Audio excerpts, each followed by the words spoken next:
Brothers. I'm Chase Palmer. Alongside me, Glenn Bickerdike, Reggie Cooper, Topher Patty, Alec Reyes, and we are getting ready to get this started on the Brown Rig Insurance Agency pregame show. Tell you what, a lot of excitement today in the community in and around Marshall. Still got cars streaming in. Still got time for you to get to this one, but it's going to be a really good football game against two teams, Glenn, that are really, really much alike. As we kind of looked and did the analytics, looked at the numbers, I mean, it's a pretty close matchup here in round one. Well, obviously the records are real close. The Mavericks are 7-3, and I guess as far as competition on the field, Rudder is 6-3. They had the forfeit from, you told me the name of the team. Lavaca that forfeited due to hurricane conditions. So very similar records. We've looked at the teams they played and so forth, the win and loss percentage of those teams. So it should be a very good ball game. Number 2 seed against the number 3 seed. We're representing District 9 as the district runner-up, and Rudder will be the number 3 seed out of District 10. And so far, the districts have matched up against each other, 9 versus 10. Last night, Texas High got pushed a little bit in the first half against Fulshear. They were the 4th place team out of District 10 5A, and they did end up, Texas High ran away with that in the second half. They ended up winning that 42-14 after that game was tied at one point, 14-all. So far in 9 5A with a 1-0 advantage against the head-to-head matchups between the districts. Marshall hoping to make that at least 2 tonight with a win here, hopefully, against a pretty good Bryan Rudder team. Let's talk a little bit about them, Glenn. Bryan Rudder, new school, hadn't been around very long. You may say, I don't know where that is. Bryan High School, big school, is the only school in Bryan for quite some time. If you're an old Maverick fan, you'll remember Bryan because they beat us in 1982. The Bryan Vikings. The Bryan Vikings. They beat us pretty good in 1982 at Texas Stadium. That had been the first time we'd been in the playoffs in many, many years. But Bryan Rudder opened in 2008. And this is their very first playoff appearance. Never had a playoff appearance in school history, so this is the first one for them. So everything tonight for Bryan Rudder is new. Long bus trip, a different environment, different atmosphere. So you got to wonder, will that play into the game here tonight, having to travel this far to Marshall?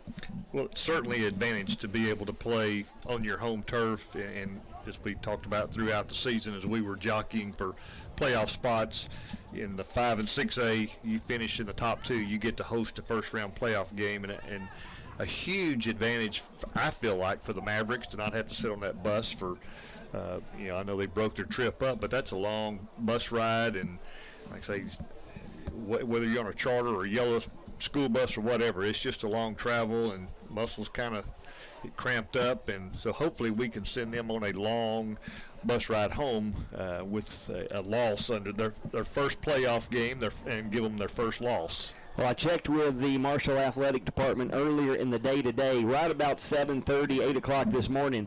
Marshall had sold right about 1,000 tickets pre-sale for this game. Rudder had sold 70, so we don't anticipate a large crowd making that trip tonight. I would imagine they'll be listening to their radio broadcast and or watching us on www.easttexastoday.com, which we're excited that we're able to provide that. Didn't think we were going to be able to.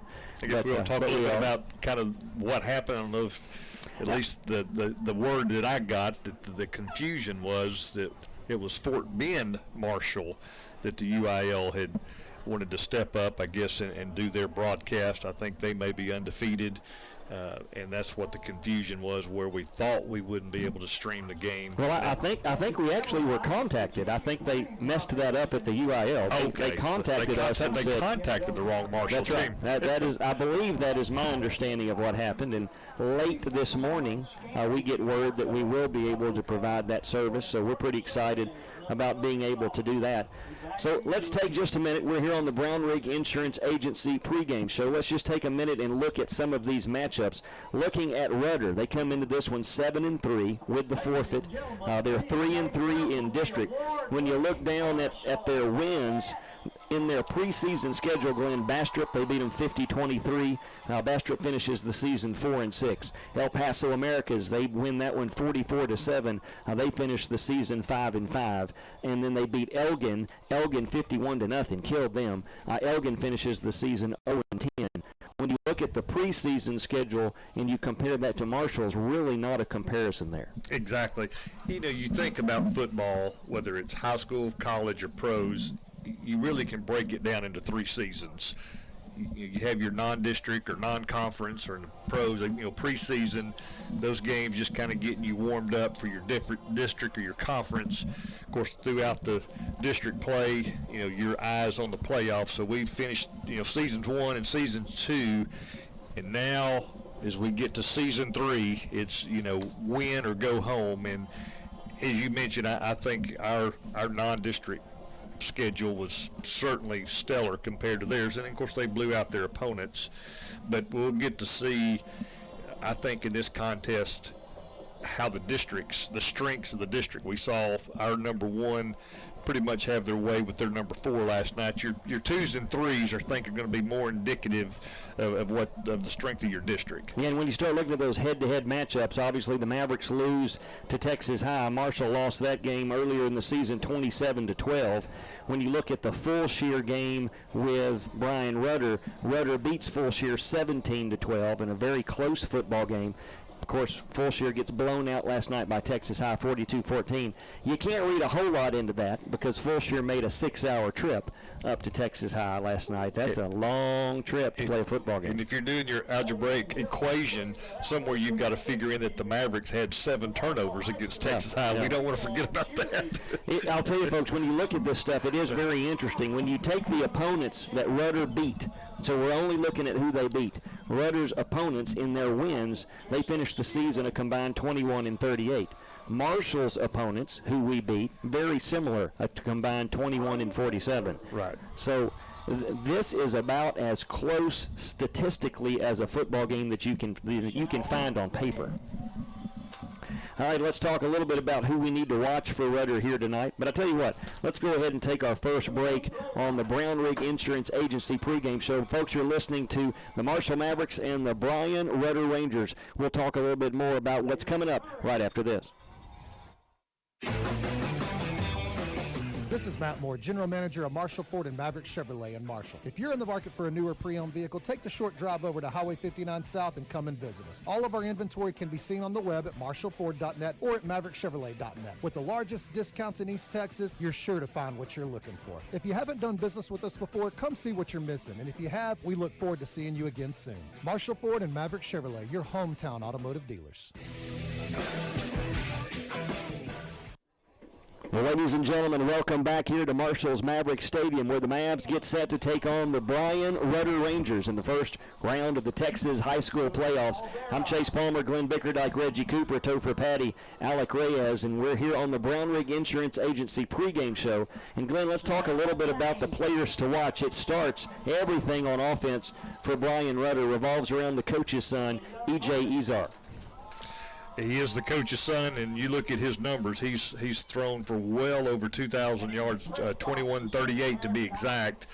But as we talked about before we went on the air, he's kind of a 50-50 passer. He has 17 touchdown passes, but almost equally he has 16 interceptions, and he will run with the football. He's got 76 carries for 323 yards and another 4 touchdowns. He's a pretty good-sized kid. We watched him warming up here as they were taking their practice snaps, and he's a thick kid, and I'm sure probably runs with some power. So our defensive backs are really going to have to step up and play strong tonight because he is going to throw the football. One of the things I noticed by watching, I watched some of the, out of the Houston area, Bryan College Station area, I watched some of the Friday night highlights from their games earlier in the season. One thing I noticed, a lot of 50-50 balls. They run a lot of fades to their very tall receivers. He kind of throws the ball up and lets them go up and make an athletic play.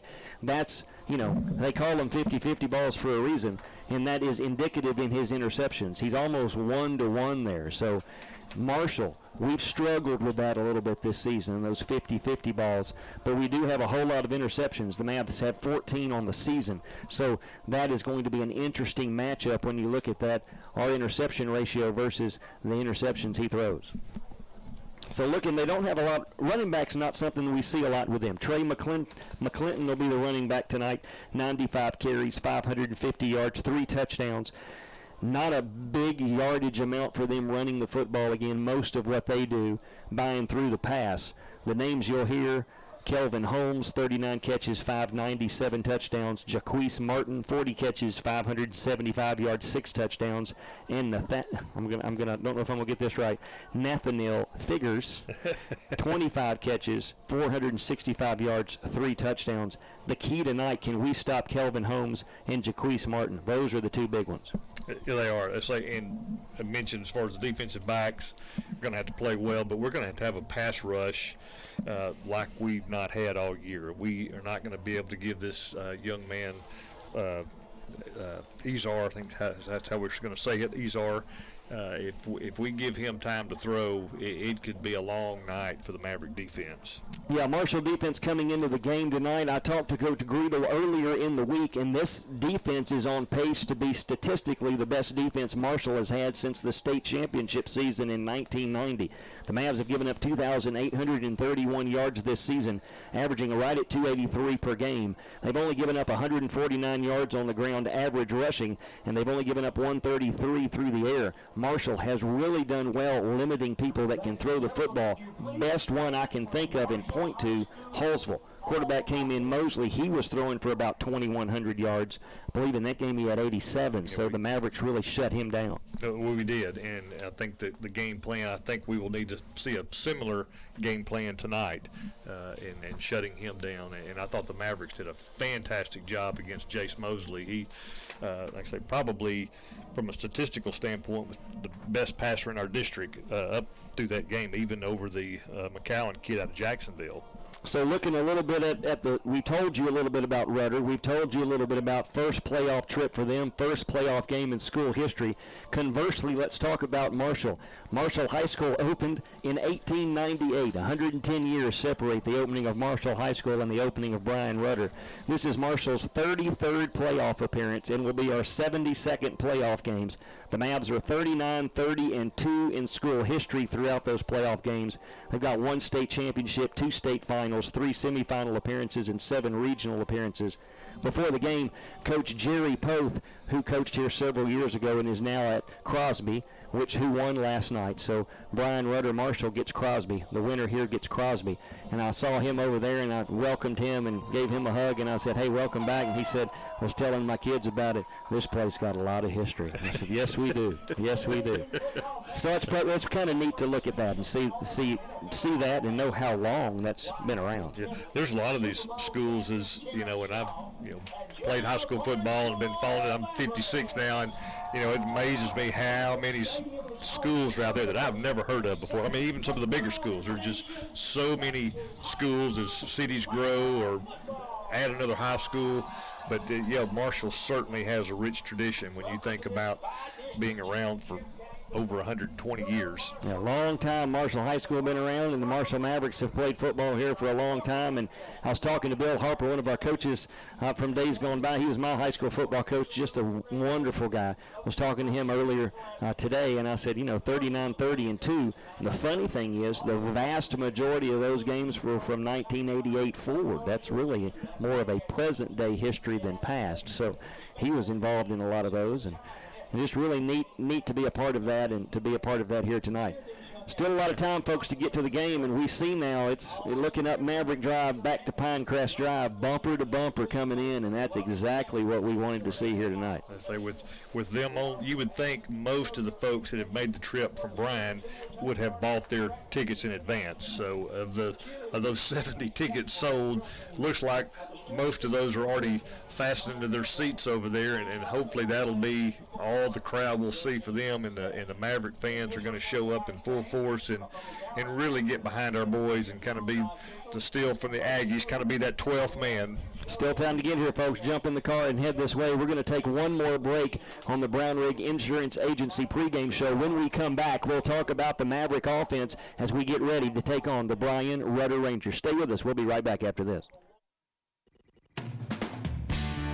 Certified Collision and Glass for auto, pickup truck, and 18-wheeler repair. Certified Collision and Glass specializes in body and glass repair. Rock chip to a complete installation. Certified Collision and Glass has certified technicians and the equipment to repair the all-aluminum Ford F-150 pickup. Certified Collision and Glass, Highway 59, next to Marshall Ford, Marshall, Texas, leading the way in body repair. It's certified.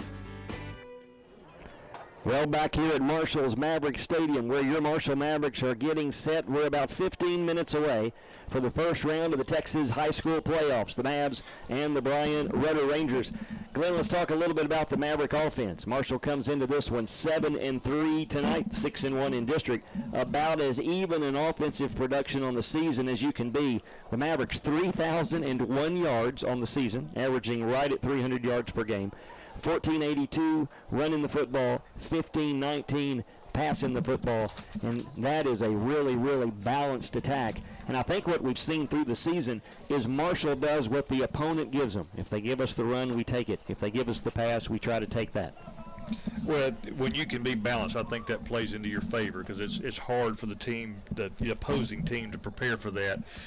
We've got, I feel like, an advantage on offense. I know we'll get back maybe to talk a little bit more about the defense, but we've got our starting quarterback back, Michael Olvera, who's not played, has not taken a snap the last 2 games due to injury. My understanding is he is at or near 100%.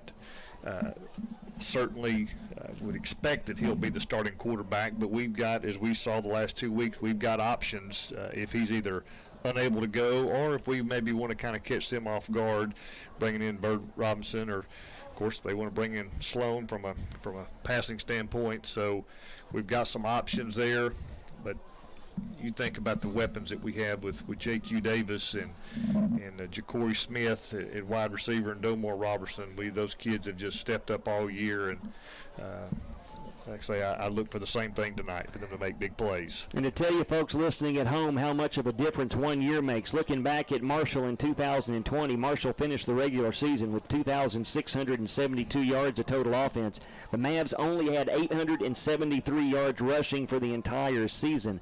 Marshall right at 1482 tonight, and we've got a 1,000-yard rusher in J.Q. Davis, 196 carries, 1,304 yards, 11 touchdowns on the season, averaging right at 6.7 yards per game. For the Mavs to win tonight, J.Q. needs 100.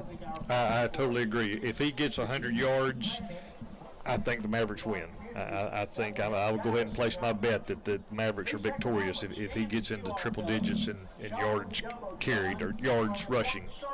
So looking at the 2 big guys for Marshall, we talked about the 2 wideouts that we're going to have to watch for Huntsville. Marshall also has 2. Number 88, Ja'Cory Smith, the 6'4", 183-pound junior. He has 35 catches, 590 yards, 3 touchdowns on the season, right at a 17-yard per catch average. And then Domar Chichi Roberson, what a season he has had, the senior, 6'1", 173, 30 catches, 553 yards, 7 touchdowns, and 18.4 yard per carry average. He's returned 1 punt and 1 kickoff for a touchdown. And, man, would it be nice to have some Chi-Chi time in special teams tonight.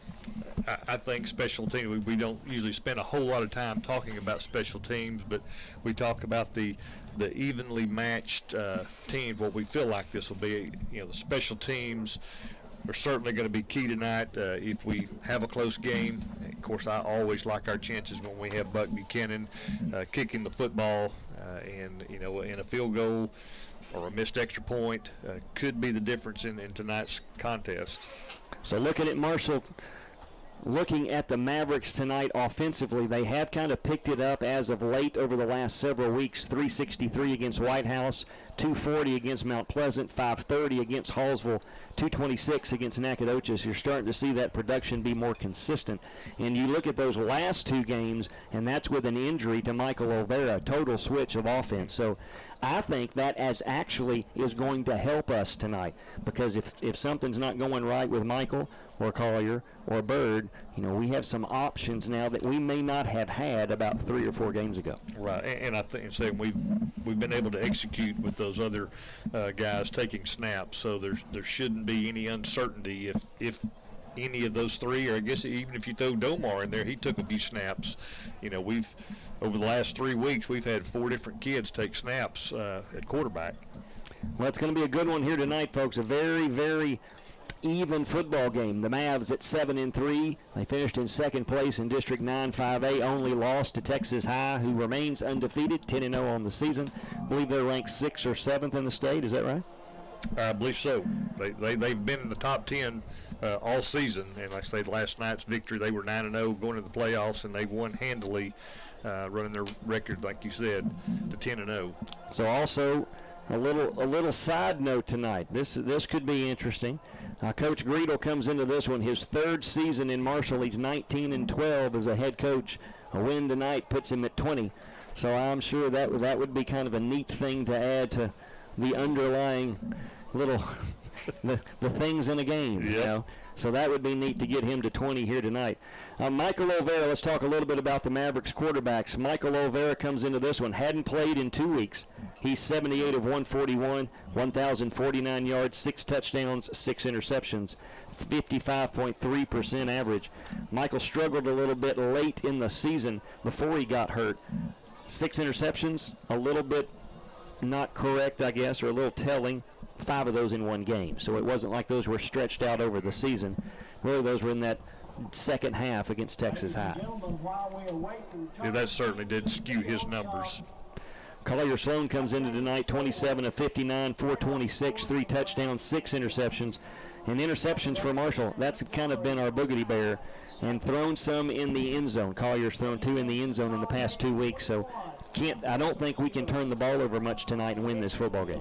And in Collier's, I say not that you ever want to throw an interception, but both of those, the game was pretty much in hand. Certainly last week against Nacogdoches, I believe at the time it was either 28-0 or maybe 28-7. We were going down, and just opted throw made a poor decision, and it was picked off by the safety that was just playing center field back there. But we talk about quarterback play. This just like in baseball. You may have the best starting pitcher, but if he comes out struggling and gets behind early, you'll see the manager, go ahead and go to his bullpen. I think you'll probably see the same thing tonight with Greedle. Whether I'm assuming that Olvera will start, and if he struggles and the Mavericks get behind, I don't look for him to take too long to make a change. All right, Glenn. So your Patterson, Chrysler, Dodge, Jeep. Keys to the game. What do you have? As you said, protect the foot. You said we can't turn the ball over. I think, I said it from the very first broadcast back the first game of the year that, there's 3 things that cost you a football game: turnovers, penalties, and missed tackles. I think if we do well in those 3 categories, we win the football game. I agree with that, and I'm going to add one thing to you. If the defense, and this is going to be a little tricky, but the key to the game for us, I think, is Marshall to force 3 and outs and the offense to have sustained drives. If we can have 3 and outs defensively and really hold on to the football and limit their touches, I think we win the football game. Can't get in a situation where it's back to him, back to him, back to him. And we'll be a little thinner when we talk about depth, as we talk about players that won't play tonight, Trey Adams and Andrew Paul due to injuries. So whoever their backup is, those people now have backup, so we'll be a little thinner, but you're exactly right. We can't allow them to have 10, 12, 15 play drives and really wear our defense down. Yeah, talking a little bit about that defense, I think tonight that whole group's going to have to come and play. Here come the Marshall Mavericks. They take the field, got the light show going, and Big Red is taking the field. Marshall will come out tonight in all black uniforms, black hats, black jerseys, and black pants. Reggie Cooper is getting pumped up here. The Rudder Rangers will come out today. They'll be in all white. White tops, white helmets, white pants. And I tell you what, folks, we're going to take our last break here on the Brown Rig Insurance Agency pregame show. When we come back, we'll have the kickoff from Marshall's Maverick Stadium. Stay with us. This is Matt Moore, General Manager of Marshall Ford and Maverick Chevrolet in Marshall. If you're in the market for a newer pre-owned vehicle, take the short drive over to Highway 59 South and come and visit us. All of our inventory can be seen on the web at marshallford.net or at maverickchevrolet.net. With the largest discounts in East Texas, you're sure to find what you're looking for. If you haven't done business with us before, come see what you're missing. And if you have, we look forward to seeing you again soon. Marshall Ford and Maverick Chevrolet, your hometown automotive dealers. It's time to have your heating and air conditioning units checked out. Keith Air Conditioning and Heating, where you get Trane equipment, quality, full service, same-day response, free estimates for residential and commercial customers. Trane and Keith Air Conditioning and Heating since 1975. Keith Air Conditioning warranties all work, whether you need to repair or a new Trane system. Call Brian Keith, 903-935-3664. It's hard to stop a train. Well, folks, welcome back to Marshall's Maverick Stadium, and the Marshall Mavs will host a playoff game, the first round for the second time in 5 years. Several years ago, the Mavs hosted Huntsville, lost a close one here. Tonight, they will host the Rudder Rangers, something we talked about earlier in the season. I went back and looked at Marshall's last 3 playoff games, all losses in the first round, twice to Huntsville, once to Wiley East. In all 3 of those football games, the Mavericks defense gave up 35 points. Lost one 35-34, lost one 35-20-something. Marshall's defense this season has not given up 30 points yet on the season. So the question is going to be, can we hold on there, and can Marshall's defense limit some possessions and hold them to less than 20? Well, this would be a great night to keep that streak alive. I think we need to pause here for a prayer. Athletes take the field tonight, we'd like to ask you to watch over us. Please keep our players safe and allow them to play the game that they love with hits, runs, and passes. Give each player the courage to play. If you love your high school, Texas Bank & Trust has a great new way to show your Bandemonium. It's with the new Texas Bank & Trust High School Bandemonium Visa check cards. These cards have high school colors and mascots from many East Texas schools. Use the Bandemonium card for your normal everyday purchases and show your school spirit at the same time. Texas Bank & Trust Bandemonium Visa check cards. The one card fans demand. Texas Bank & Trust. Strength, stability, service, and Bandemonium cards. Equal housing lender, member FDIC.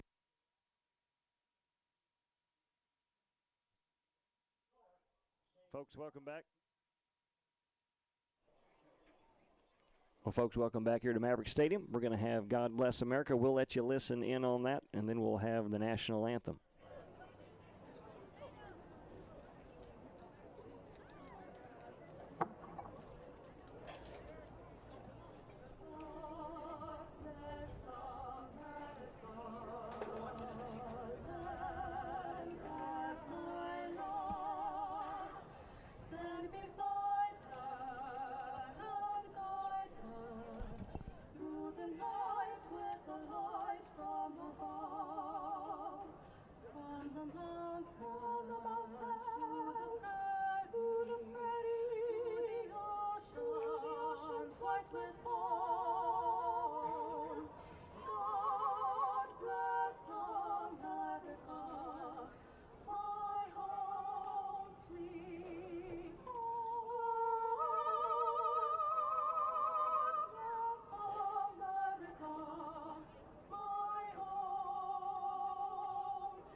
Well, Marshall High School students, Marshall High School Choir providing the God Bless America.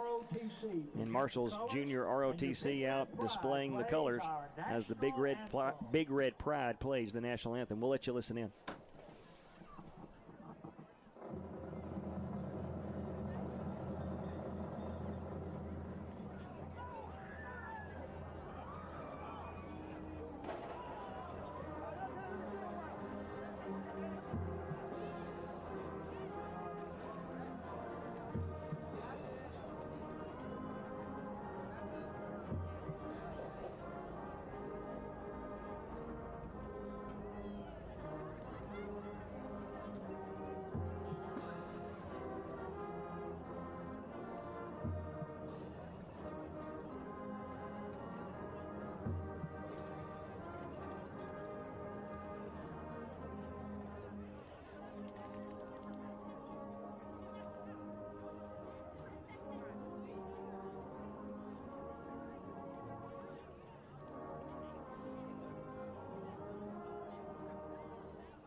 The Big Red Pride bringing you the national anthem here tonight as Rudder takes the field. Marshall already had taken the field.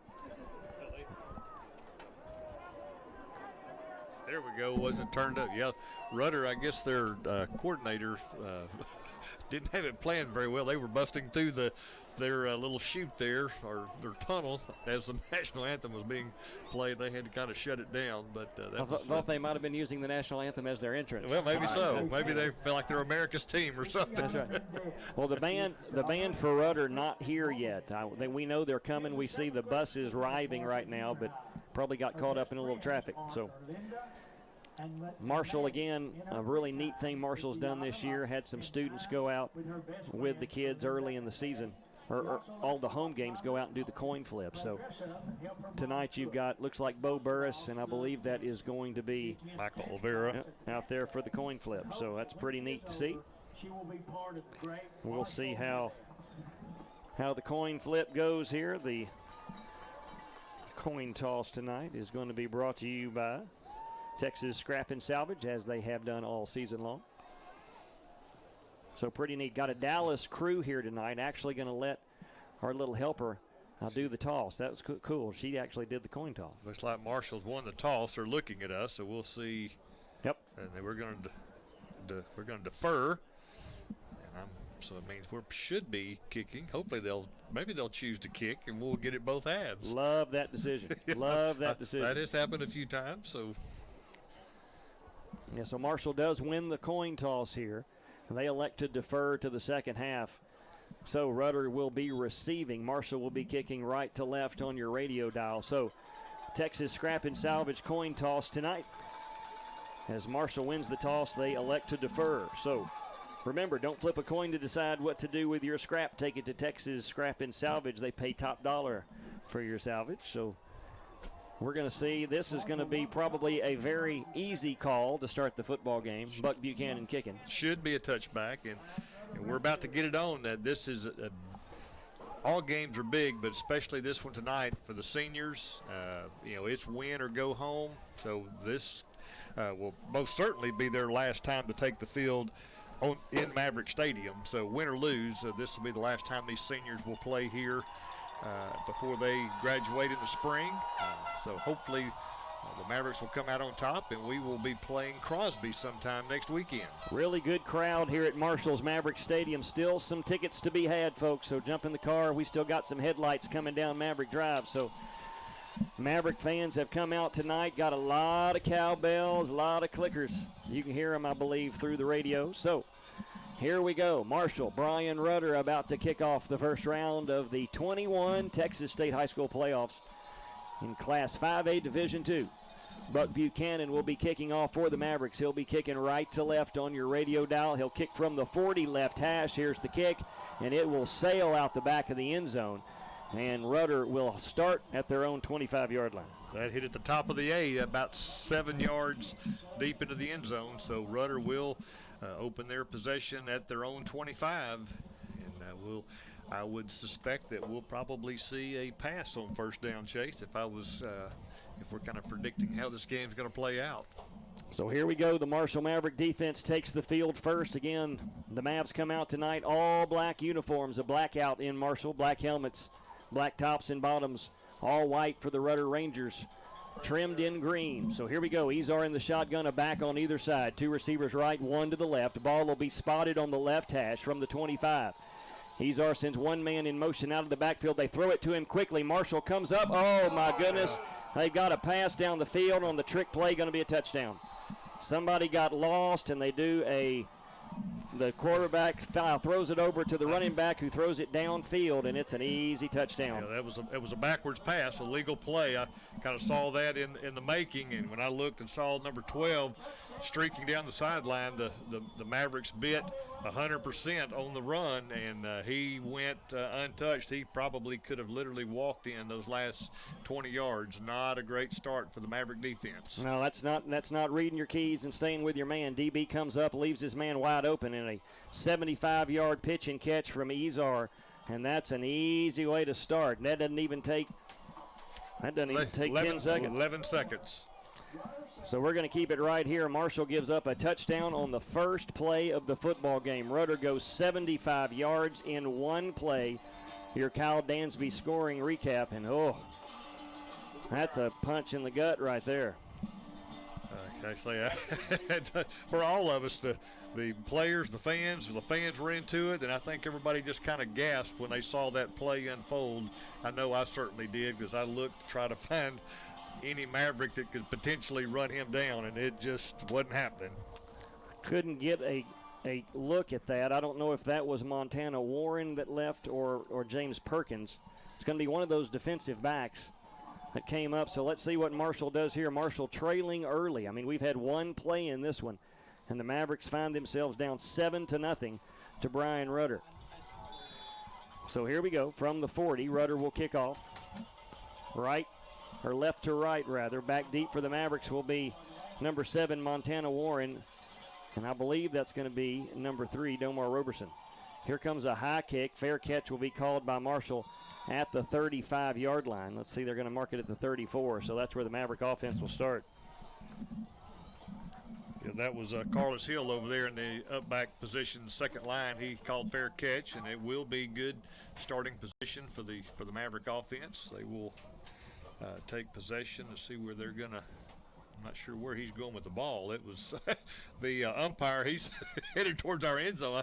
I thought it was out beyond the 35. It looks like they are going to mark it at the 34 is where we'll start our opening possession. Marshall desperately needs to answer here, go down the field and get this back to even. 3 receivers left, 1 to the right. It's going to be, let's see here, that's going to be Michael in the, Pass interference should be. Wow. Thought that was going to be. Went over the top of our receiver. That's going to fall incomplete, and that is Olvera in at quarterback. So incomplete pass on first down. Olvera throws that into double coverage through the middle. Reggie Cooper says looked a little bit like pass interference there, no call. So it'll bring up second down and 10 for Marshall from their own 34. They trail 7-0. 2 receivers left. It'll be Bird in at quarterback now with J.Q. Davis to his right. They're going to hand it to J.Q. No, Bird will keep it up the middle. He'll make one man miss. He churns up to about the 44-yard line. 39-yard line. Be gain of about 5. Yes, a good gain on 2nd and 10. It's going to cut that distance needed in half.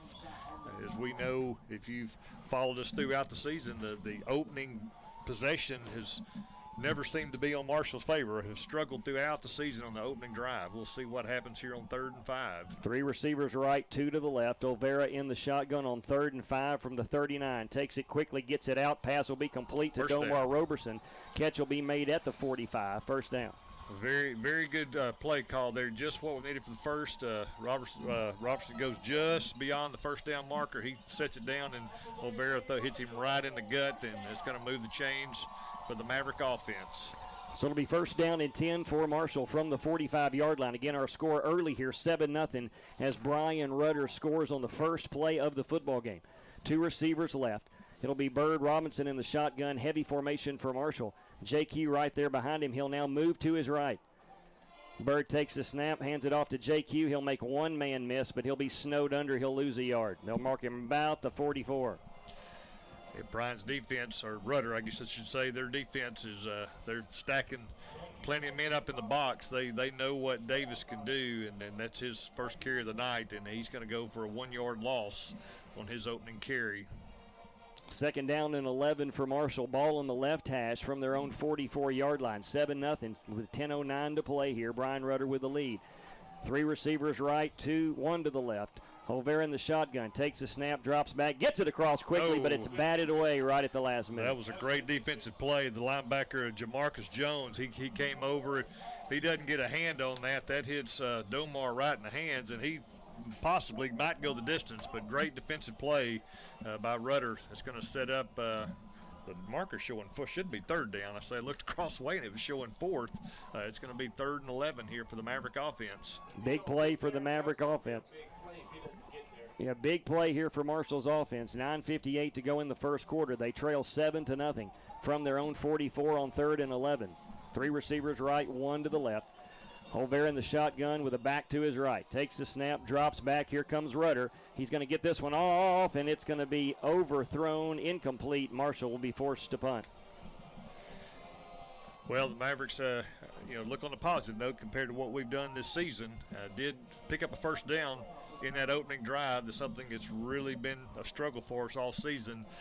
Moved the chains a little bit, but now we'll have to give the ball back to that Rudder offense and see if we can't get the ball back.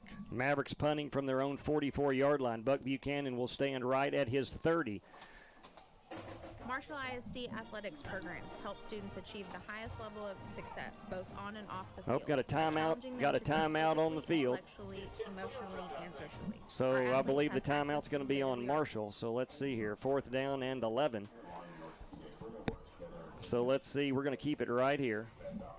So far, not going well for the Mavs. Not a good start, Chase. We will. Hopefully this second possession defensively will be a lot, but couldn't be worse. Pretty good play call there. It really was. It was very good play call. The Mavericks kind of bit on thinking it was going to be a run, and it was actually a backwards pass to the running back, and then he just heaved it down the field, and it was a quick 6 for that Rudder offense. So here we go. Marshall after the timeout. Had to call timeout there. I believe we didn't have enough people on the field. So let's see here from the 44-yard line. Buck standing back there at his own 30. Good snap. Here comes the kick. Oh, that should be roughing the punter, and they're not going to call it. And he knocked him over. I cannot believe they didn't call that. That is a terrible call. They didn't let him the player put his plant foot. The player knew it. That's a really bad call from the white hat. He's trying to defend his case there, but Buck Buchanan went down. He was in the air. If you're watching online, you saw it yourself. But anyway, they're not going to change their mind, so the referee's going to run down the field, and it's going to be 1st and 10 for the Rudder Rangers. You got to allow the punter to come down safely and cleanly. That's not the case there. So Rudder with a first down from their own 23-yard line. 3 receivers right, 2 to the left. Izar in the shotgun from the right hash. Marshall with 3-man front. Let's see if they bring some pressure. They do. And they're out there. Almost get a pick there and knocked the ball down, did Jico McCoy at the line of scrimmage. That was a good play. So they had set up a screen over to the left side, and the Maverick defense disrupted that. Chase, just kind of looking at, we mentioned the injury to Andrew Paul. We do have Montana Warren has moved into the strong safety position, and Carlos Hill's over at this corner, an inexperienced corner that looks like was the one on the receiver. 2nd down and 10. 3 receivers left, 1 to the right. Izar's going to roll to his left to throw, being chased there. He'll come up and he'll be hit at the 30-yard line, and he'll pick up just about 6, maybe 7. Seabiscuit, Isaiah Alexander, he was in high pursuit, just couldn't quite, he broke through the line there, just real in high pursuit and just unable to run him down, but it's going to make it 3rd and about 3 for the Rudder Rangers here on their second possession. Big play for Marshall's defense from their own 30-yard line. Izar in the shotgun, a back on either side from the left hash. 2 receivers right, 1 left for the Rangers. Marshall in a 3-man front. They're going to hand it off behind the line of scrimmage, and he will not get a first down. They'll stop him at the line. Marshall's defense will force a punt. That is exactly what we needed. It's a 3 and out, and there's no gain on that carry, so it will be 4th and 3 from the 30-yard line, and we'll hopefully see a punt here, and Mavericks get the ball back. Robertson back to receive it. This will be a great time for him to break one. Roberson will stand back right at the 50-yard line. They'll be punting from their 30 here. They were a little sketchy in pregame punting the football. So let's see what Rudder does here on 4th down and 3 from their own 30. They're up 7-0. Marshall looks like they're going to try to bring some pressure. Rudder with a very spread out formation here on punt. Now they're going to act like they're going to go for it. Let's see what they do here. They're going to get either call a timeout or going to get a delay of game. The flag is on the field, so they are going to get a delay of game. They only needed 3 yards there, Chase, for the first down. I think they were trying to throw the Mavericks off and get them to jump into the neutral zone, but the punt return team did a great job there not falling for that shift, and it's going to make it 4th and 8 now. Roberson stays at the 50, so Marshall stays in that same formation. He'll now move up to the Rudder 45-yard line. The snap is back, low snap. Marshall brings pressure, and this is going to bounce, take a Rudder bounce, and go down to about the Marshall 42-yard line. So that's where Marshall will have their second possession, down 7-0. They are going to place it at the 41, and so we'll see if the Maverick offense can come back and match that opening play touchdown by Rudder and get this thing knotted up here. So that's going to be a 34-yard punt there for Rudder. Back to the Marshall. They're going to actually put it, like Grillen said, at the 41. So the Mavericks will start right there, trailing 7-0 from their own 41-yard line. 2 receivers left. Olvera in the shotgun with a back to his left. Takes the snap. He's going to hand it off to JQ going right side. Has a little room. He'll stiff arm one to the 45 to the 48. Good run from JQ Davis. Very good run on first down. That was the JQ that we've seen all season. He just hit the edge there, and he picks up a good 6 yards on that first down carry. JQ gets that corner, stiff-armed somebody out there, so he'll pick up 6. It'll bring up second down and 4 for the Mavericks from their own 47-yard line. They'll be from the right hash, trailing 7-0 with 7:13 to play here in the first. 2 receivers left. It'll be Bird Robinson in at quarterback with a back to his right. Takes the snap. He'll hand it off to JQ. He'll be hit behind the line of scrimmage. He'll lose yards back to the 45. That's one that Bird Bay should have opted to keep that. They all went for Davis, and he looked like he had a little running room if he keeps the football, but that's going to make it third and 5 here on the Mavericks' second possession of the evening. They're actually going to give him the 46. He'll lose 1 on the play. It's the ball between the 45 and the 46, so it's a long 5 yards for Marshall. They got to get to the 49 for a first down.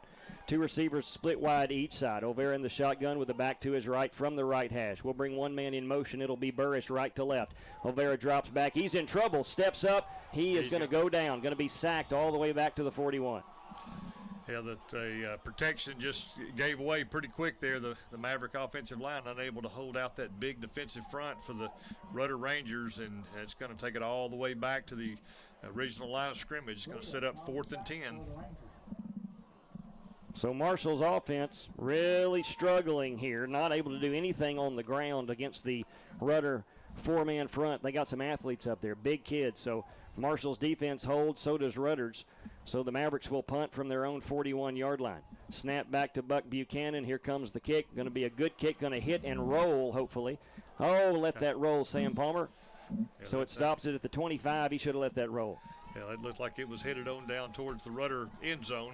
Might have got another 5 yards or so. But anyway, they'll start this third possession for their offense. We saw a quick strike on their opening possession. It's made the difference here in the game at 7-0, and a 3 and out by the Maverick defense.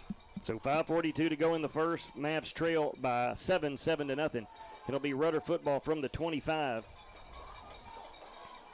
They'll come out, ball middle of the field. 3 receivers split wide to the left. They'll have a tight end right. Izar in the shotgun with a back to his right. Trying to get the football set here. So here we go. Whitecap's going to blow it in at 5:42 here to go in the first quarter. 3 receivers left, none to the right. Izar in the shotgun. Marshall looks like they're going to bring pressure. Handoff. Nope, Izar's going to keep it up the middle. He'll be hit at the line of scrimmage, but he'll stretch forward for about 3. Had a nice gain. It looked like Combs there on the tackle. He shot the gap from his defensive end position. Is going to just hold him to about a 3-yard gain there on first down. That'll bring up second down and 7 for Rudder from their own 28-yard line. They'll be on the left hash. 3 receivers split wide right, 1 to the left for the Rangers. Izar will be in the shotgun with a back to his right. 7-0 Rangers, 5:12 to play in the first. Here comes the snap to Izar. He fakes it, going to throw it across the middle. Ball's up in the air. It's picked off. It is picked off by Marshall at the 33-yard line. Quinn Hawkins, number 23. That's another interception for Hawkins on the season. The receiver just able to pull that in and tipped it up for grabs, and Hawkins was the beneficiary of it. That's going to be a great field position for the Mavericks here if they're going to have 1st and 10 from the Rudder 32 going in. 5 minutes to play here in the first quarter. Marshall trails 7-0, but Izar stays true to the statistics. He throws his 17th interception on the season. So let's see if Marshall can do something here. First down and 10 from the Rudder 32. 2 receivers left. Bird in at quarterback. JQ Davis to his right from the left hash. Takes the snap. Going to hand it off. Trying to get to the outside. Nothing. Gets blown up. Loses yards. Terrible loss all the way back to the 36. This Rudder defense, they are not going to succumb to the running game. They're really stacking up front. To say they've got big bodies to start with, and they're really dominating up front. Mavericks are going to have to open it up a little bit here. Going to have to hopefully see that passing game, see some success down the field. Loss of 4 on the play. It moves it all the way back to the 36-yard line of Rudder. 2nd down and 14 for Marshall from the left hash. Bird still in at quarterback. 2 wide receivers to the right. J.Q. Davis right there next to him. Rudder in a 5-man front. They're going to fake the handoff to Davis. Bird will keep it. He'll take it across the middle. He'll take it down across the 30 to the 29. That'll be a very nice game, getting some of that yardage back that we lost, and make it 3rd and 7 here inside the 30-yard line. Probably, if not field goal range, certainly 4-down territory. 7-yard run there for Divernius Robinson on 2nd down and 14. He cuts it almost in half. It'll be 3rd down and about 7 for the Mavericks from the 29-yard line. 3 receivers split wide to the right, 1 left. Olvera in the shotgun, Davis to his right.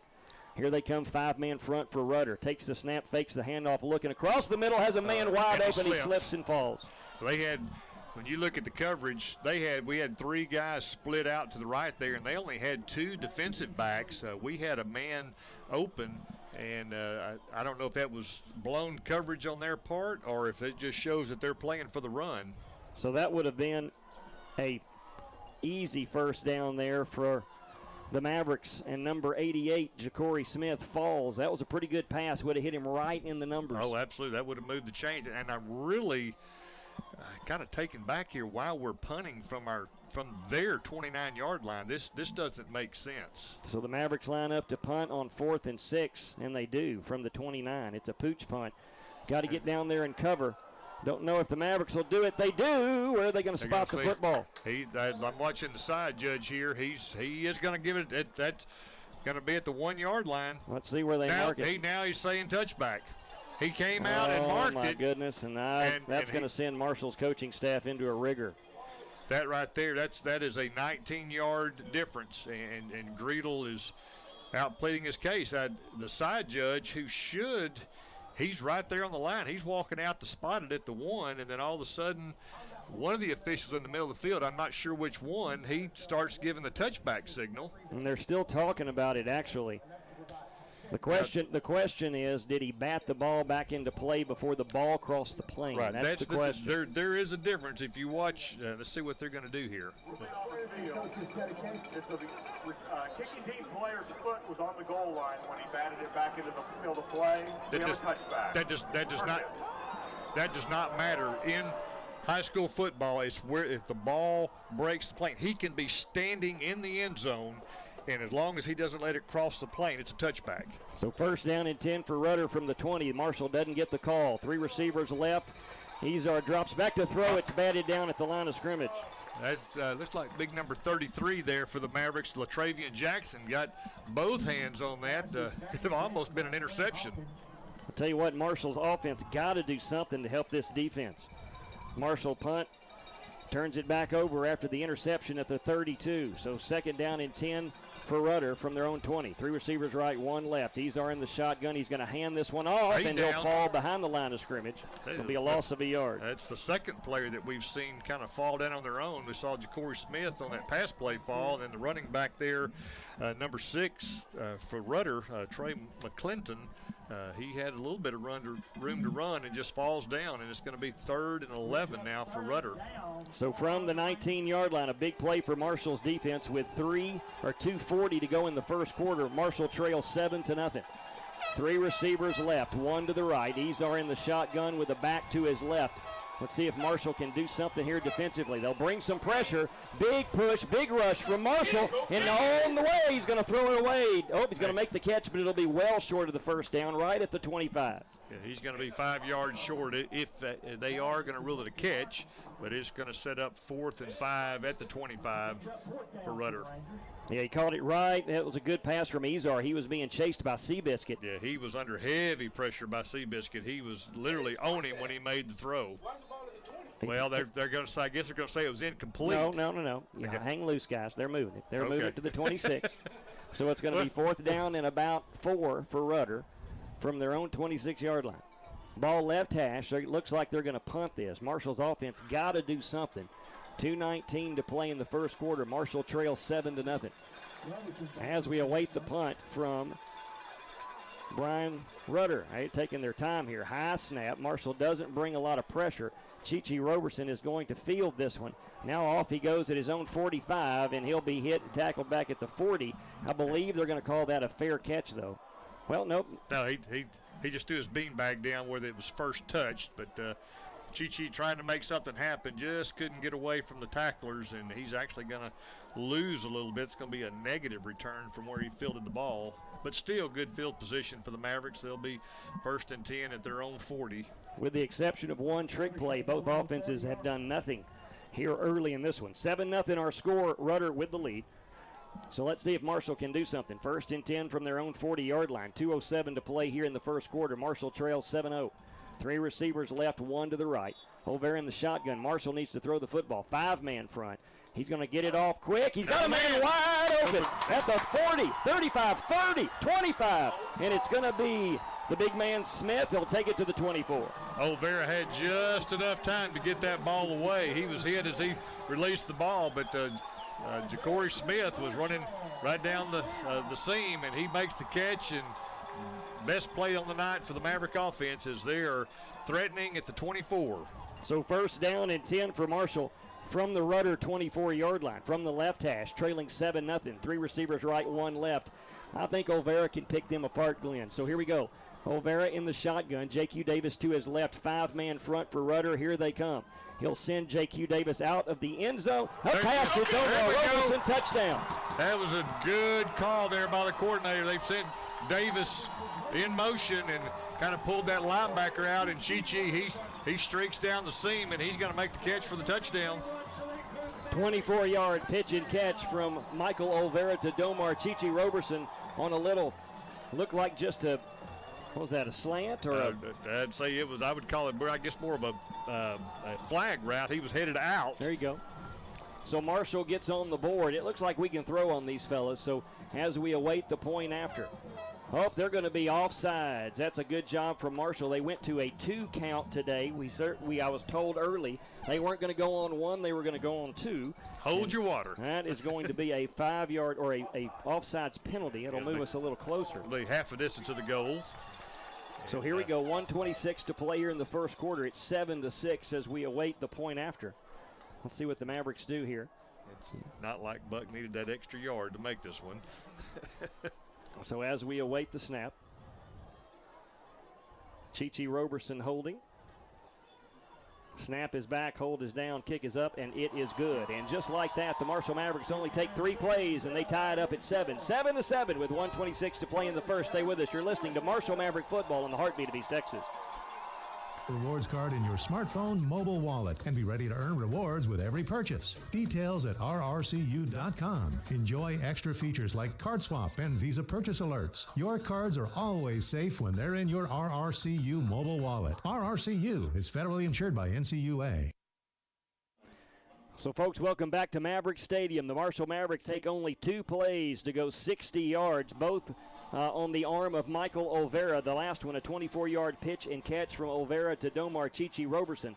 And the Mavericks tie it up 7-7 with 1:26 to play in the first quarter. Your Kyle Dansby scoring recap. Glenn, that's exactly what Marshall needed. Well, we have. I say the defense has done a great job keeping us in the game. You know, of course, that first play from scrimmage, we kind of got snookered on that. But since then, the Maverick defense is, I don't believe they've given up a first down since. I believe that's the only first down they have. Yeah, Rudder has no first downs tonight. They only have the 1 touchdown pass. Well, I think that actually counts as the first down. No, it does not. It does not. In the statistics? Nope. So here we go, kicking right to left. It's going to be our man Buck. Oh, and here's the kick, and he's going to put this one in the gym. I mean, that is almost a field goal. That is out of the end zone. It was just beyond the end line. He kicks that out of the end zone. I think the juices are flowing. These kids are pumped up. I think the Mavericks shook off that early touchdown play on the first play from scrimmage, and they're ready to play. So we're all tied up 7-7 right now, the Rudder Rangers and the Marshall Mavericks. As we get ready to get these play moving here, first down and 10 for Rudder from their own 25-yard line. They'll go 4 receivers left, 1 right, no backs in the backfield. Ball will be right inside the left hash. Izar in the shotgun, standing back at his 19. Snap is back, and he's going to get it out quickly to the outside. Marshall there to make the tackle. What a play from the DB. Well, I believe that's going to be, is that Gico McCoy out there? Was he split out? I believe that was Gico split out from the number 6, isn't it? Believe it is McCoy on the tackle, and he'll lose 2 back to the 23. He plays in that end position or the linebacker position, and he was out there in that coverage, and he fought off that blocker and 2-yard loss on that play. Second down and 12 for Rudder. They'll have 2 receivers split wide each side, stack formation. Way wide. Marshall 3-man front. Izar in the shotgun. He'll hand it off going right side. Marshall there to make the play. No gain. Actually going to give him 2. He'll get to the original line of scrimmage to the 25. Quinn Hawkins, he slanted in from that linebacker position, and he meets him right as he gets the football, and he will get back to the original line of scrimmage, setting up 3rd and 10 for this Rudder offense. Big play here for Marshall's defense with 29 seconds to go in the first quarter. Knotted at 7. Izar in the shotgun. 2 receivers split wide each side, ball left hash. Izar will have 1 man standing to his right. Takes it, he's going to roll to his right, looking to pass. He's got a lot of pressure. They'll run him out of bounds. This will be thrown away. And, oh, my goodness, here comes a penalty. Is that going to be holding? It's going to have to be a hold. I mean, because it was, let's see what. They're going to call holding on and that'll Rudder. be declined. They're going Mavericks will decline that, you would certainly think, and it's going to set up 4th and 10. Marshall's 3-man front is eating their lunch right now. They are a big offensive line. We've kind of noticed that during the pregame. They average 255 pounds up front, this Rudder offensive line, but the Maverick the guys in the trenches, they are really breaking through and putting some pressure on Izar. So here we go. Marshall will have a man deep. It will be Domar Roberson at the 40-yard line. It looks like Marshall's going to bring some pressure here on the punt. Rudder standing back, punter at the 10. Let's see what happens. Here comes the snap. Good snap. Marshall does bring some pressure, not able to get to it. Chichi's going to let this one bounce and then take a roll. It'll take a Maverick bounce, and Marshall will have great field position at their own 46-yard line. And once again, that ball just crosses midfield, and the Mavericks that's going to end the first quarter, so we'll flip the field here and get ready for the second quarter. So at the end of the first quarter, our score, Marshall 7, the Rudder Rangers 7. Stay with us. You're listening to Marshall Maverick Football on the heartbeat of East Texas. 13,000 financial advisors, $850 billion in assets under care. How did Edward Jones become one of the biggest financial service companies in the country? By not acting that way. Financial strategies, one-on-one advice, it's a big difference. And it's how Edward Jones makes sense of investing. Experience the difference for yourself. Call 1-800-ED-JONES or visit edwardjones.com for a financial advisor in Marshall. Edward Jones, making sense of investing, member SIPC. So welcome back to Marshall's Maverick Stadium. The fantastic Reggie Cooper is getting all those first half stats together for you. We'll bring those to you here in a moment, or first quarter stats rather. 7-7, all tied up at Maverick Stadium. Marshall with the football from their own 46-yard line, 1st and 10. 2 receivers right. Olvera in the shotgun, takes the snap. He's going to hand this one right up the middle. J.Q. Davis bounces it to the outside. He's not going to get away, but he'll get maybe a yard. He probably got more than he should have gotten, but he just could not break away. That was Jeremiah Johnson, the linebacker. He kind of chased him down from behind as he was trying to get around the edge, and it's going to be a no gain there on first down. Only 2nd and 10 for the Maverick offense. Marshall not able to run the ball tonight at all. I'll tell you what, folks, this 4-man front for Rudder is enormous. Very big, athletic kids, and they are giving the offensive line fits running the ball tonight. Well, it's like not only are they big, they are athletic. They're not just these big, heavy kids that can't move. They are athletic. 2nd down and 10 for the Mavericks. Ball spotted right at the 46. Snap back to Olvera, looking to pass, steps up in the pocket, has some room to run. There he goes to the 50, and he'll slide about the 46. Oh, they're going to say it at the 48. Oh, that's a terrible spot. I think maybe when he started, even though he went If he goes feet forward, it's where he starts his slide. He didn't dive head first, but still a nice gain. Olvera did a great job. Pump fake there, drew the defenders in, and he hit the little opening he had and pushes the ball across midfield. So third down, a 6-yard gain for Olvera. Third down and 4 for Marshall from the 48. 2 receivers right, Bird in at quarterback. Let's see what the Mavs do here. Snap to Bird. They're going to fake the handoff. Bird will keep it up the middle. He'll pick up the first down and more to the 40, down to the 38. First down, Marshall. I like the way the Maverick offense is mixing this up. The offensive coordinator really got a good game plan here, mixing it up with pass and run. Bird did the zone read there. He keeps it and moves the chains again for the Maverick offense. 10-yard pickup there for Bird Robinson on 3rd and 4, and that'll be Marshall's third first down of the football game. So it's 1st and 10 Marshall from the 38-yard line of Brian Rudder. From the right hash, 2 receivers right. Bird still in at quarterback with J.Q. Davis to his right. 5-man front for Rudder. They're going to hand this one off to J.Q. He'll make one man miss and spin forward. He'll get down to about the 36. Going to be about a 2-yard gain. Starting to see a little bit of a running lane open up for Davis there. He was just, really, he gets away from that one tackler, and he probably bounces outside and makes a nice gain on that play. 9:40 to play in the half. It's 7-7 from Maverick Stadium. Marshall looking at a 2nd down and 8 from the 36-yard line of Brian Rudder. Ball right in the middle of the field. 2 receivers to the right. It'll be Bird in at quarterback. J.Q. Davis to his left. They'll bring Andrew AP in motion left to right. Snap back to Bird. He's going to fake the handoff. Nope, he's going to give it. Coming to the outside right side. 35-30. He'll be pushed out of bounds. Let's see where they mark it. At the 29, and golly, I thought he got to the 28. Well, I did too. I thought he was right there where the colors changed from white to red there on the sideline. I thought he was almost right there to the 25, but this wing official, he marked him all the way back up here at the 29. 7-yard run from J.Q. Davis. It'll leave Marshall 3rd down and 1 from the 29-yard line. They need the full 28 for a first down. 7-7 our score, 9:15 to play in the half. So Marshall comes out, Bird again in at quarterback. 2 receivers right, J.Q. Davis to his left, actually to his right. Here comes the snap. He's going to hand it off to J.Q. He stutter steps and pushes forward. He'll pick the first down. He'll get the first down. Good run there on 3rd and short, just enough to move the chains. Maverick offense, I don't know what our time of possession is looking like, but you got to like the way the Mavericks are controlling this football and just continuing to move the chains, keeping our defense off the field and keeping them fresh. Mavericks needed 1 for the first down. J.Q. Davis picks up 2 to the 27. First down and 10 Marshall from the Rudder 27. 3 receivers to the left, 2 to the right. Olvera in the shotgun, no backs in the backfield from the right hash. Olvera takes the snap, drops back. Here comes pressure from Rudder. He's going to get sacked. He's going to push his way back to the 30, but they're not going to give him the 30. They're going to mark him at the 31. I tell you what, I hope the offensive coordinator is picking up on, if you'll notice at the top of the field, if you're watching the top of the screen, we've got 3 receivers split wide to the left, and they only have 2 defensive backs. Should be something to get a pass out over there, and somebody's got to be open. 2nd down for Marshall. That's after the sack back to the 30. It's going to bring up 2nd down, a long 12 for Marshall. They got to get down to the 18 for a first down. 2 receivers right. Olvera in the shotgun with J.Q. Davis to his right, now to his left. Rudder is coming with some pressure.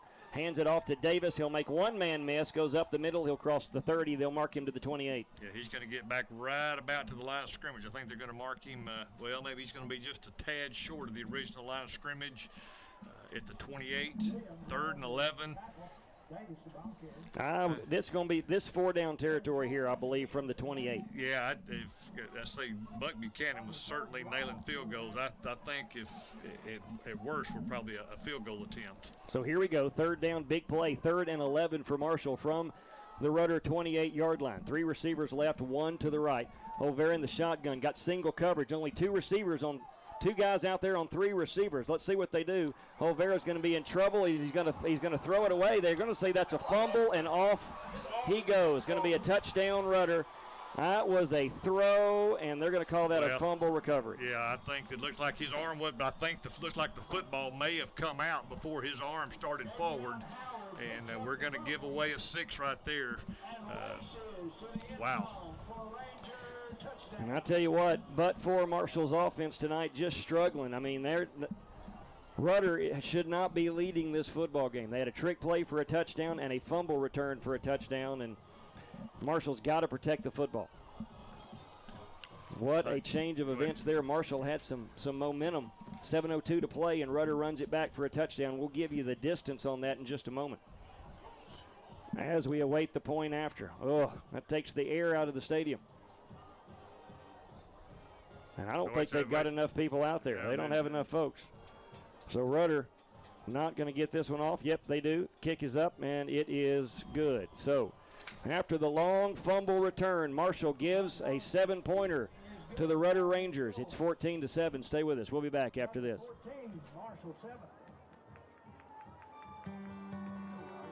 I just don't know what I'm going to do about Mom. She fell last week, forgot her meds this morning.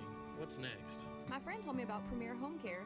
They can help with all the medical needs, and it's covered. Are they good? What's their number? Here, it's Premier Home Care at 753-CARE or 753-2273. Call so they can help Mom. Okay, 753-2273. With Premier Home Care, your health is your choice. Well, folks, welcome back to Marshall's Maverick Stadium. A stunned group in red and white. Olvera fumbles at about the 29-30-yard line of, well, back about the 35-yard line of Rudder Rangers. And it rolls to the 40 where it's picked up by Rudder and run in for a touchdown. So Marshall gives up about a 60-yard touchdown fumble return by the offense. And that is one thing we talked about. Can't have turnovers. And Marshall, a big one right there. That's one apiece. As they were tied in the turnover category, expecting probably another pooch kick here. And that's what you'll get, pooch kick from Rudder. It's going to be taken. It's going to be taken by Domar Roberson, but he did not call fair catch. Well, he did, but he still, if his teammate called fair catch, he cannot advance it.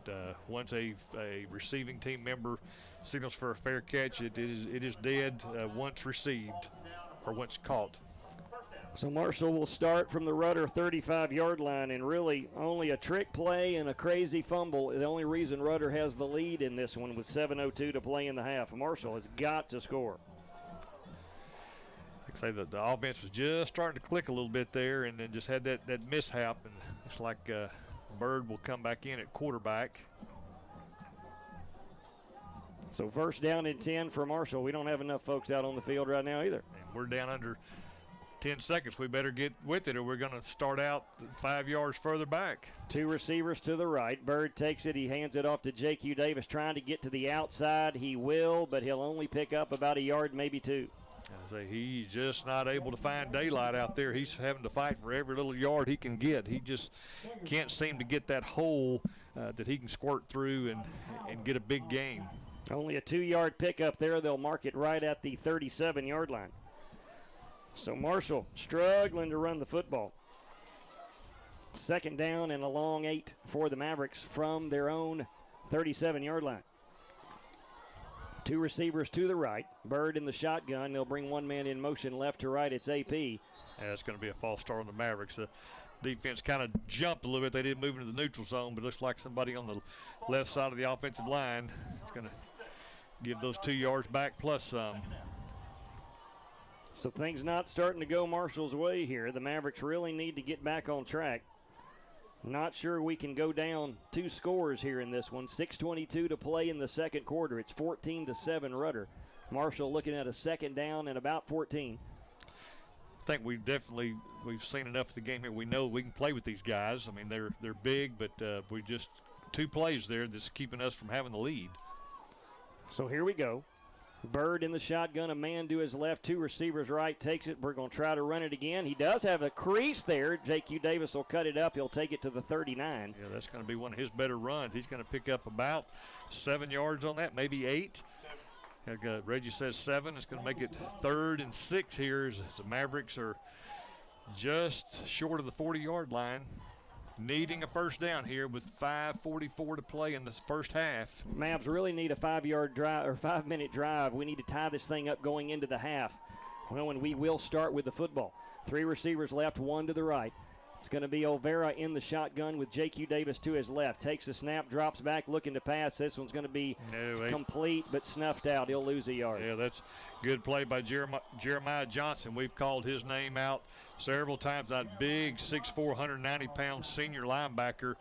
He stayed on his key, and Davis came out of the backfield, and he was right on him just as soon as he caught the football, and he's actually going to lose a couple of yards on that play. I'll say I never understand throwing the ball short of the sticks. That's tough. He wasn't anywhere near a first down. So Marshall's going to have a minus 2-yard pass completion on 3rd down and 7. They'll turn it over on downs, or they'll turn it over here with a punt coming from Brian Rudder. Great punt.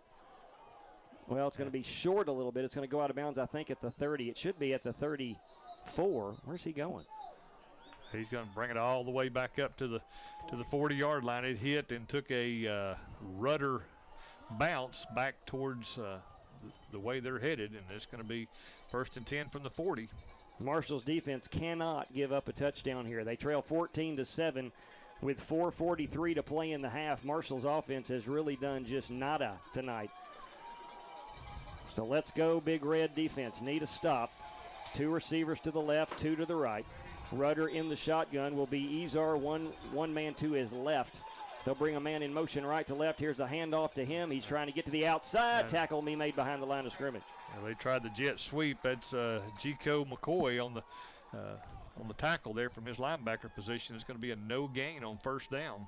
2nd down and 10 for Rudder. The ball will be spotted at their own 40, just inside the 40, between the 39 and the 40. 2nd down, 10 for Rudder. 4:20 to play in the half. They're up 14-7.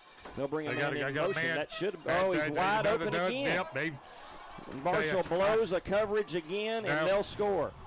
To the 10, to the 5. You're going to be knocked out of bounds, or about the, let's see, you're going to knock him out of bounds at the 4. Marshall, blown coverage. Nobody out there on him at all. Well, what happened, Chase, he went to the sideline, I sat there and watched him, and he never left the field. He stayed 1 yard on the field, and the ball was on this hash, and our defense did not pick up that he was out there. And like you say, they just lofted the ball out there. He's wide open. Another huge gain by their offense. They're doing a lot of trickery. So Rudder knocking on the door, 1st and goal from the Maverick 5. They're up 14-7 with 4 minutes to play, and Marshall is struggling. They've got a official timeout. He wants to hear what he's got to say here. What I think he's saying is he never got set. Jake Green, I sit there and watch the kids. He kind of went off the field. I just happened to be watching him, and he never left the field to play.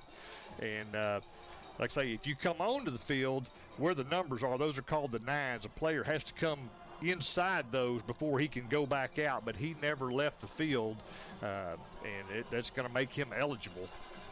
So 1st and goal for Rudder from the Maverick 5-yard line. 2 receivers to the right, 2 to the left. Ball on the right hash. Ezar in the shotgun. The Mavericks just shooting themselves in the toes tonight. They'll hand it off up the middle and nothing doing. He'll get hammered at the 5. No gain. Gico McCoy again. I say we are just not giving up anything on the run. Our front 7 up there is playing tough against the run. That'll bring up 2nd goal for Rudder. 3:41 to play in the half. 14-7 our score. Rudder with the lead on a 60-yard fumble return. The defense gave up 7 on a trick play to start the game. 2 receivers right, 2 to the left. Ezar in the shotgun with a man to his left. Marshall needs a turnover here. They'll bring one man in motion left to right. They're going to hand it off. No, Ezar's going to keep it, and he is going to get hammered. Who is it? That's Quinn Hawkins. I tell you what, when you see a big hit, it's going to be number 23, Quinn Hawkins. He met Ezar at the line of scrimmage, and he just laid him back. He fell like a big old oak tree. No gain on the play. Get back to the 5. It'll be 3rd down and goal now for Rudder. Huge play for Marshall's defense. Try to hold them to a field goal here. 2 receivers right, 2 to the left. The ball spotted just inside the right hash. Ezar in the shotgun with a back to his right. 14-7, Rangers. They go back, throw it up to the end zone. Here's those throws. It'll be incomplete, and that's going to be pass interference on Marshall.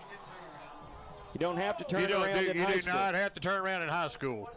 They're going to say he pushed him in the end zone, but you don't have to turn around. In high school, you don't have face guarding. You do not have to turn around.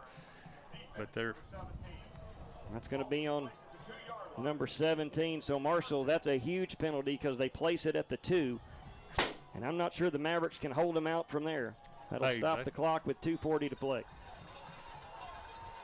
Gunn bringing in some big bodies. We're going to see big Connor Haggerty come in to stack up the middle, the offensive lineman. Izar just going to follow his offensive line, and he'll take it in for the touchdown, it looks like. They're going to see where they mark it. They're going to mark it at the 1. A little short. Goodness gracious. But for bad luck tonight, Marshall would have none. I mean, it is nothing has gone our way this evening.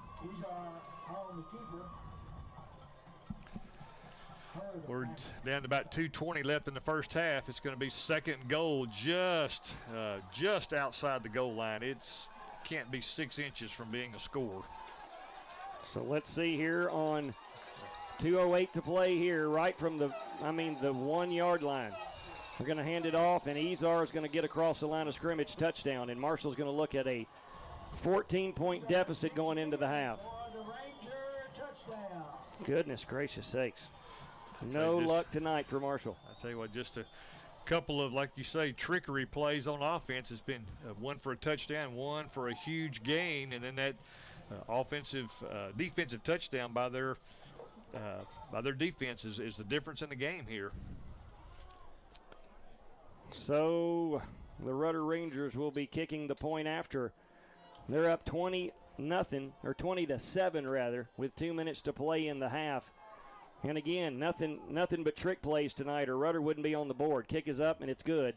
So with 2 minutes to play in the half, Marshall finds themselves down 14 to the Rudder Rangers. Folks, stay with us. You're listening to Marshall Maverick Football on the heartbeat of East Texas. Expert Collision Center, Marshall's finest for full-service paint and body repair. All makes, all models, foreign or domestic, with lifetime warranty. Expert handles them. Expert's ASC Eye Care trained technicians handle other vehicle service needs. Auto glass replacement, alignments, frame straightening, bed liners, PDR repair. Insurance claim assistance from start to finish. Expert Collision, 1007 East End Boulevard North, next to the Dairy Queen in Marshall. So the Rudder Rangers go 7 plays. They go 60 yards on a trick play, their second of the football game, and that puts them on the board 21-7. The big play, the 40 from the 40, the pass complete down to the 5, where Rudder does not send a man off the field, and Marshall thought he had left.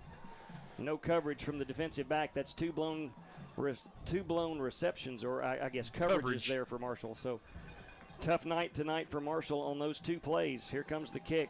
This one's going to be deep. Let it go out of bounds. It's going to be fielded. Nope, it's going to be fumbled there by J.Q. Davis. He'll pick it up, and off he goes down the sidelines, and he'll get it up to about the 32, and that's where Marshall will start. I was thinking that ball was going to sail out of bounds, which would have been a nice that would have brought it out to the 35, but we fielded it, kind of kick it around, but got 70 yards to go in 1:54. The Mavericks do still have 2 timeouts remaining in the half, so we'll see if their offense can – see if we can go down and score here. You mentioned we get the second half kickoff, so we're still very much in the game here. We just need to start executing. So Marshall really points before the half would be great as we start with the football, but 21-7, 1:54 to play here in the half. Let's see what the Mavericks do from their own 30. Olvera back looking to throw. He's going to throw it to the outside to J.Q. Davis, makes one man miss at the 30-35. He'll take it up to about the 39. He'll be about a yard short of the first down. He got Davis out there in space. He kind of had him one-on-one with the defender, and he's able to make the catch and put a move on him and get a 9-yard gain. And that's certainly what you want to see there on first down. But time is not on our side as we're down under 1.5 minutes to play here in the first half. Second down and 1 for Marshall from the 39-yard line. 2 receivers right, 1 left. We'll bring a man in motion.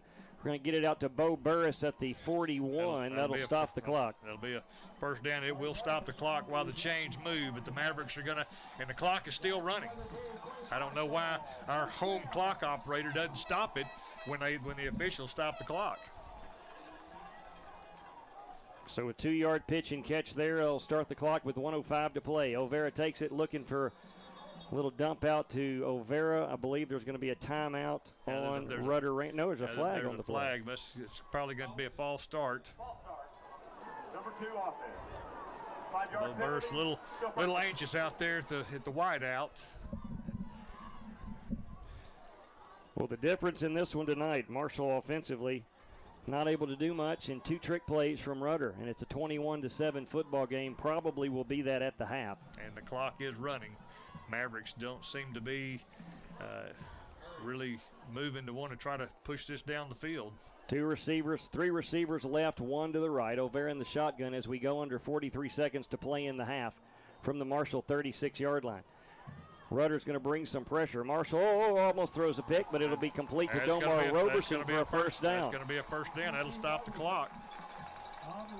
That'll be completed up to the 50-yard line. It'll be a 15-yard pitch and catch from O'Vera to Domar Roberson. But, boy, we got to get moving. Well, I say the clock's rolling again, and at this pace, we're not going to have time but about 2 more plays. 3 receivers right, 1 to the left. We go under 20 seconds left. O'Vera just needs to throw this one up. He's just going to get rid of it, trying to get it out there to number 4, J.Q. Davis. It'll fall incomplete. Best thing that really could have happened to us. Stops the clock with 13 seconds to play.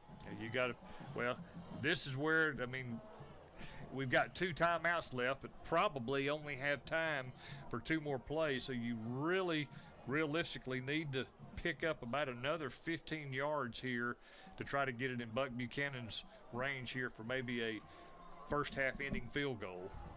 More points would be huge. Marshall from the 49-yard line of Rudder. 3 receivers left, 1 to the right. O'Vera in the shotgun with the back to his right. 13 seconds left in the half. Here comes Rudder with some pressure. Mike's going to step up. He's going to dump it to J.Q. Davis to the 40, to the 35-30. He'll get. He won't get out of bounds, but he will stop the clock. So Marshall's going to have a shot at a field goal from the 29. Yeah, I would certainly. Like I say, it's certainly within Buck Buchanan's field goal range. He'll be at a 29-yard line will be the line of scrimmage. That's going to place a kick at the 36, about a 46-yard attempt here. 21-yard pitch and catch there to J.Q. Davis. So, boy, points here would be huge because Marshall needs them in a bad way, down 21-7. Well, this gives you a little bit of momentum. This will be barring a penalty, this will be the last play of the first half, and to go in scoring 3 points would certainly be huge with the way we struggled here in the first half. So let's see if Rudder brings the house or if they keep somebody back. Looks like they are going to play this safe. They're going to keep 2 guys back just in case Marshall runs a fake. So this is going to be a long field goal here. It's going to be 46. 46. So that should be offsides. That'll move it 5 yards closer. All right, good job there. That ought to move it 5 yards closer. Nobody moved for Marshall. If they call this on Marshall, I'm just going to go crazy. That should not be on Marshall. That should be on Brian Rudder. They moved, not us. This crew out of Dallas. Well, I say if we didn't move, the defensive guy can move into the zone as long as nobody else moves. We're awaiting the call. We're going to call a false start on Marshall. That's a terrible call. Like I say, I never saw anybody move. Wow. That is an absolutely atrocious call. Nobody moved. Now it will be a 51-yard field goal. We'll see if Buck can make one here. So as we await a long field goal from 51, the ball on the right hash. So we await the snap. Snap is back, hold is down, the kick is up, no good. Block, like they got a hand on it. And Marshall will whimper into the half. Our score at halftime. Brian Rudder 21, Marshall 7. Stay with us. We'll give you the first half stats right after this. Jackrabbit Off-Road, Highway 59 South, your Polaris dealer. Right now, you can shop online. Look at it, pick it out, purchase your unit. Then Jackrabbit will deliver to your driveway. You never have to leave the house until you walk out, get on board, crank it up, and take off. Hey, you get financing too. You don't have to make a payment for 6 months, and we'll also pick your unit up, repair it, and bring it back. Jackrabbit Off-Road, your Polaris off-road dealer. Well, folks, welcome back to Marshall's Maverick Stadium. Our score at halftime, it's Brian Rudder 21, Marshall 7. And the Mavericks get trickerated out of the first half. 2 trick plays result in 14 points for Rudder. and Marshall unable to do anything offensively, and the Mavericks actually have a fumble, and Rudder runs it back 60 yards for a touchdown. I'm not sure about that one. I'd like to see that. I thought his arm was in motion throwing the football, but the official said the ball was out early. So Rudder turns that into points. So the Rudder Rangers lead at the half. Your score, Rudder 21, Marshall 7. And that's a tough first half for the Marshall Mavericks. So we await the stats from Reggie Cooper. They're not going to be good for Marshall. And Rudder is only going to have a couple of points here or there. Yardage all on 2 plays primarily. Let's take a quick look around, see what's going on around East Texas.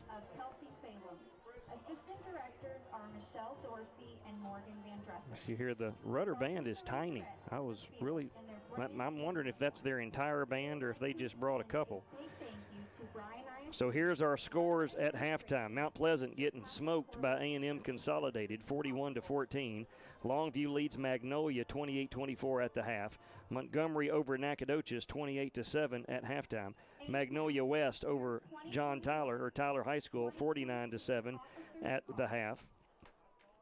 Tyler Legacy leads Garland. That would be an upset in that one, 28-21, almost to halftime. And our score here, Bryan Rudder 21, Marshall 7. That score also at halftime. Last night, Texas High beat Fulshire 42-14. So right now, the 3 teams in our district all losing. 2 pretty bad, 1 right there with it. 21-7 our score here, but Marshall has really just been tricked to sleep in this one. Well, hats off to Rudder, as we talked about in the pregame. This is their first playoff game in school history, and they're not leaving anything on the table. They're bringing out all the trickery. I say we saw it from the very opening play, the little backwards pass to the running back, and he tosses it downfield to a wide open receiver.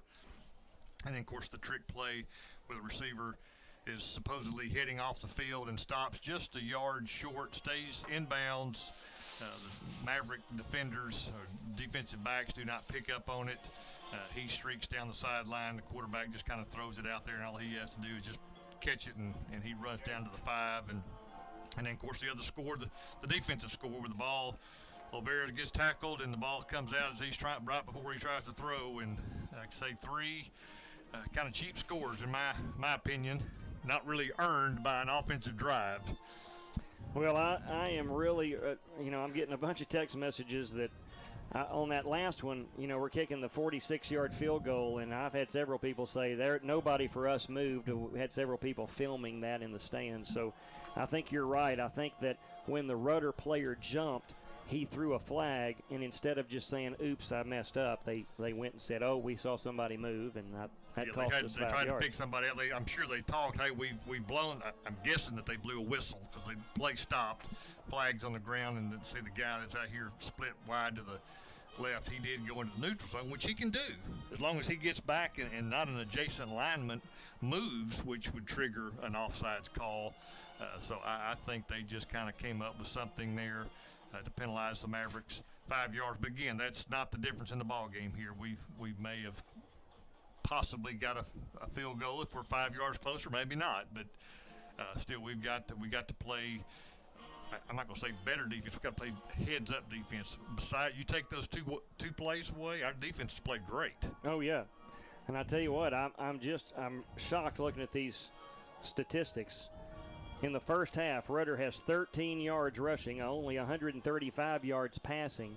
75 yards of that came on the trick play to start the football game, and 50 yards of that came on the trick play. 40. It was 55 yards. 55 yards. All of their pass plays are really on 2 plays. So Rudder has 148 yards of total offense at halftime. Izar is 4 of 7. Well, actually, he's not 4 of 7. Izar and the running back combined are 4 of 7 for 148. Marshall at halftime, 42 yards rushing, 105 through the air for 147 yards of total offense. Olvera 8 of 12 for 147, has the big fumble that they returned for a touchdown. So really, in the first half, nothing could have gone much worse for Marshall. That's what I mean, is you take those 3 plays, and of course they count. I'm not trying to say, well, you can just take, give and take what you want, but we can play with this football team. There's no doubt in my mind. I really feel like that we're going to make some adjustments at the half and come out, and we're going to get the ball to start the second half. If our offense can go down and score, you're talking about a one-possession football game. Yeah, Marshall needs to score. They will start the ball with the second half. So Rudder is finishing up their halftime show. But really, I'm a little surprised at the size of their band when you look at the size of their school. Got 37 kids in the band for Rudder. Just counted that. Marshall about 130, 135. So 21-7 is our score here at the half. Marshall trails Brian Rudder. They will start with the football, so we'll see what we do in the second half. We're going to take our first break here at halftime. Again, you're listening to Marshall Maverick Football on the Heartbeat of East Texas. We'll be back right after this. Make Marshall great again with Casey Sloan Construction, the contractor that can do it all. Are you looking to expand your business building, build a new business, or build a home? Call Casey Sloan at 903-503-3733. Casey Sloan has built hundreds of commercial projects, and he can even do residential buildings. He also does renovations and remodeling. Casey Sloan is your local contractor for everything. 903-503-3733. Voted #1 contractor in East Texas. Well, folks, welcome back here. It's halftime at Marshall's Maverick Stadium, and the Mavs trail 21-7 at the half. So let's tell you a little bit about how the scoring went. So Marshall wins the toss. They elect to defer. They give it to Rudder to start the football game, and they take it one play, does Brian Rudder, and they go 75 yards on a halfback pass, trick play. Got us sleeping a little bit. So one play, 75 yards. It's 7-0 after only 11 seconds. After a bunch of punts by both teams, an interception in there from Quinn Hawkins, Marshall finally gets on the board with 2:07 to play, or 1:26 to play rather, in the first quarter on a two-play, 60-yard drive. The big 24-yard touchdown pass from Olvera to Chichi Roberson knotted us at 7 going into the second quarter. Marshall holds Rudder again on the next series, a 3-and-out punt, and Marshall goes 9 plays. They take it all the way down to the 28-yard line of Brian Rudder, and on third down, Michael Olvera fumbles the football, pops right up, and is recovered by a Brian Rudder Ranger. He takes it 60 yards for the touchdown.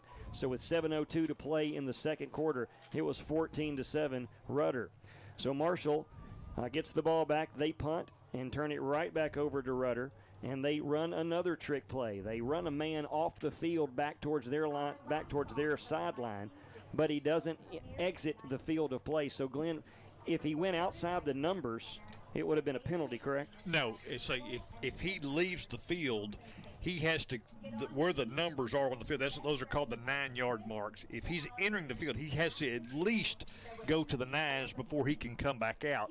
But if he's in the field, he can go to the sideline like he did, as long as he doesn't step off the field, which he did. I just happened to be watching him. So he just went and stood there. He went and stood just a yard. He did not completely leave the field. Had he stepped off the field and back on, he would have been he would have had to come back inside the 9s to be eligible. So Marshall gets tricked on 2 plays there for Brian Rudder, and that really is the difference here. The 14 points both coming on trick plays. As Brian, I think I ran that in intramurals at Baylor. We used to do that where you'd act like you ran off the field and stand there and they'd all run by you and you do a double pass on the kickoff. Worked every time. Well, like I say, they are pulling out every stop. I mean, this is their first playoff game, and they're laying out all their cards. And you got to hand it to them. I mean, those plays count. They've caught us sleeping. If some way we're able to defend them or a receiver drops a pass, I mean, they have no offense other than those 2 plays. Well, and you also have to take into account Marshall with some injuries in that secondary. So we've got some things that are not the norm back there right now. So Marshall had to do some substituting this week due to some injuries in our last game against Nacogdoches. So the Brian Rudder Rangers, they take advantage of some really good trick plays in the first half. Both of those result in touchdowns. So 21-7 is our score at halftime. Brian Rudder leads. Marshall gets the football to start, but man, that offense got to do something. Yeah, I think it's really key that we take this opening possession and get our heads up protect the football, drive down the field, and make this a one-score game, and say there's plenty of time. It's going to be interesting to see how these kids react. We saw the improbable win in Mount Pleasant. We had played similar to this for 3 quarters. And, Nat, you think back on that game, if Marshall doesn't come back and win that game against Mount Pleasant, we're not sitting here in Marshall tonight. We're on the road somewhere playing. So we saw it happen there. They caught fire right there at the beginning of the fourth quarter, down by 14. We end up winning by 3. So I feel wholeheartedly that this team can step up and do it again here tonight. So it's halftime at Marshall's Maverick Stadium. Our score, Rudder 21, Marshall 7. Folks, stay with us. We'll be back after this. We'll let you watch the Big Red Pride and the Mavettes, and we're going to have a halftime show from somebody here shortly as well. So stay with us. You're listening to Maverick Football on the Heartbeat.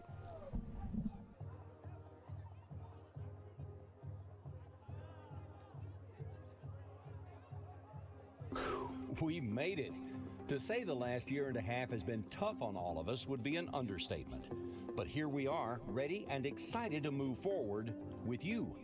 We're VeraBank, and we're excited to be here and to bring genuine bankers and modern banking to your families, businesses, and community. We invite you to come see us or get to know us better at verabank.com. Let's move forward together. VeraBank, member FDIC, equal housing lender. Veterans Day was Thursday, and of course, the Marshall High School JROT is heavily involved in honoring our veterans each year.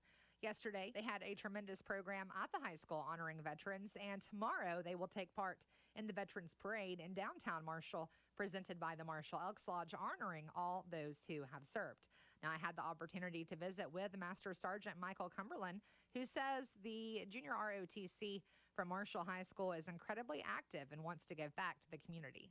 Because we want to give back to the community. That's one of our main things in JRTC is a lot of people mistaking us for a military recruiting program, and that is something that we're not. We're a citizenship program. We try to better these cadets and make sure they're better citizens both, in their school, their communities, and the nation.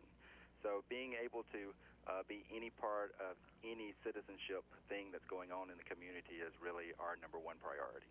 They are required each to have at least 12 community service hours per semester, but they get way more than that. 4 years ago, we actually won the Silver Star Community Service Award, where we were in the top 10% of JRTCs worldwide, because there are JRTCs over in the Europe and other nations also. So that was very a prestigious award, and they really enjoyed that. And we're actually trying to do that again this year. We want to be in that top 10%. Last year they took the awards away because of the pandemic that was going on. But we really want to hit that number and be right there at the top 10%. So that's something that here at Marshall they can accomplish, and they look forward in doing that. He also thanked the community for their unwavering support towards the ROTC. Well, I just want to say, we appreciate the community because like you said, y'all thank us a lot, but we want to thank y'all for giving us those opportunities, because the real goal is to give these cadets opportunities that they might not get otherwise. And we just want to continue to give them those experiences and opportunities to make them better cadets, but again, to make them better citizens also. Absolutely. If you have a group that is interested in joining with the ROTC on projects, you can contact him at Marshall High School. They have 70 members right now, which is a great group of kiddos, although he does say that number is a little bit lower than what it was pre-pandemic, and they are hoping to see those numbers rise over the next few years. Shout out to Marshall High School's JROTC. They do some fabulous things. You're listening to The Heartbeat 103.9. That's your Marshall Maverick halftime highlight. Go Mavs. All right, we're back here at Maverick Stadium, and now it's halftime, and I'm going to let y'all listen to a little bit of the Mavets and the band.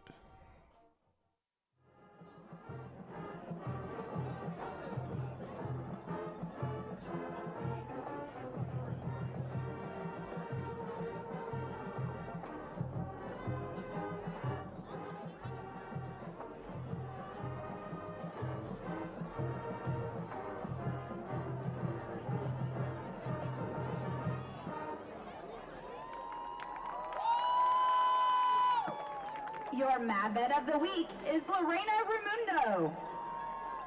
Spirit Girl of the Week is Tristan Anthony. The Mavet Social Officers are Jennifer Aguilar, Alea Allen, Camila Arias, Daisy Luna, Monty Martinez, and head social Emily Olvera.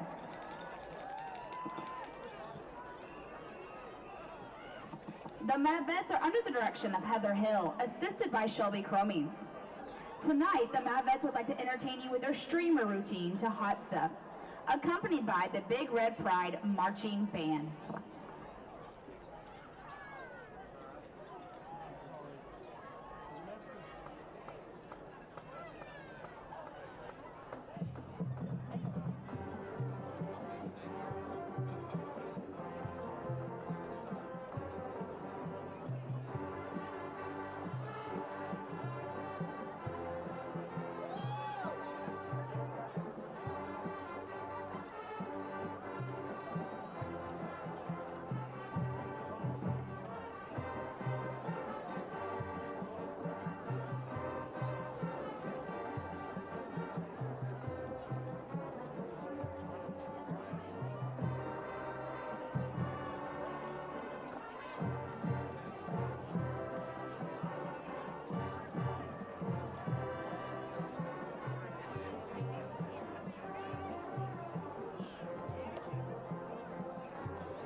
Thank you for your attention.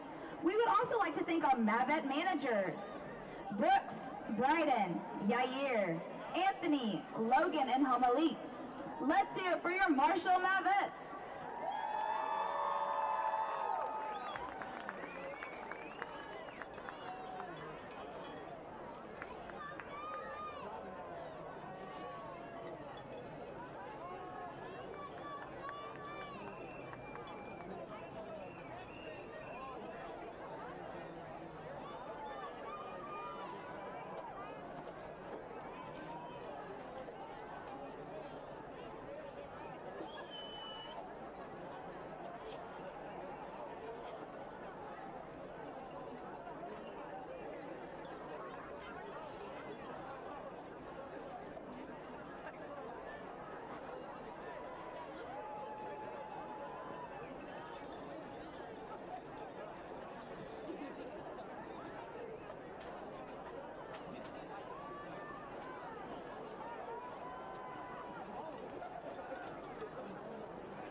Ladies and gentlemen, for your halftime entertainment, Marshall ISD presents the 2021 Marshall High School Big Red Pride. The pride is under the field direction of drum majors Travis Benster, Emmanuel Martinez, and Karina Cordova.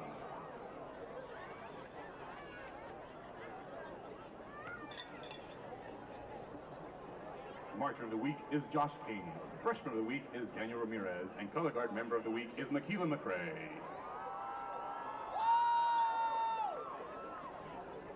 Tonight, the band will perform a rendition of Alfred Reed's Symphony for Brass and Percussion. And now, the Marshall High School Big Red Prize.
Put your hands together for the Marshall High School Band. Directors of the band are Mark Wyndham, Christian Keenan, Nick Gibson, Terrence Boyd, Carlos Maldonado, and Callie DeJesus. Color guard instructors are Eric Hervey and Savannah Potter. Let's hear it again for the Big Red Pride and go Mavericks!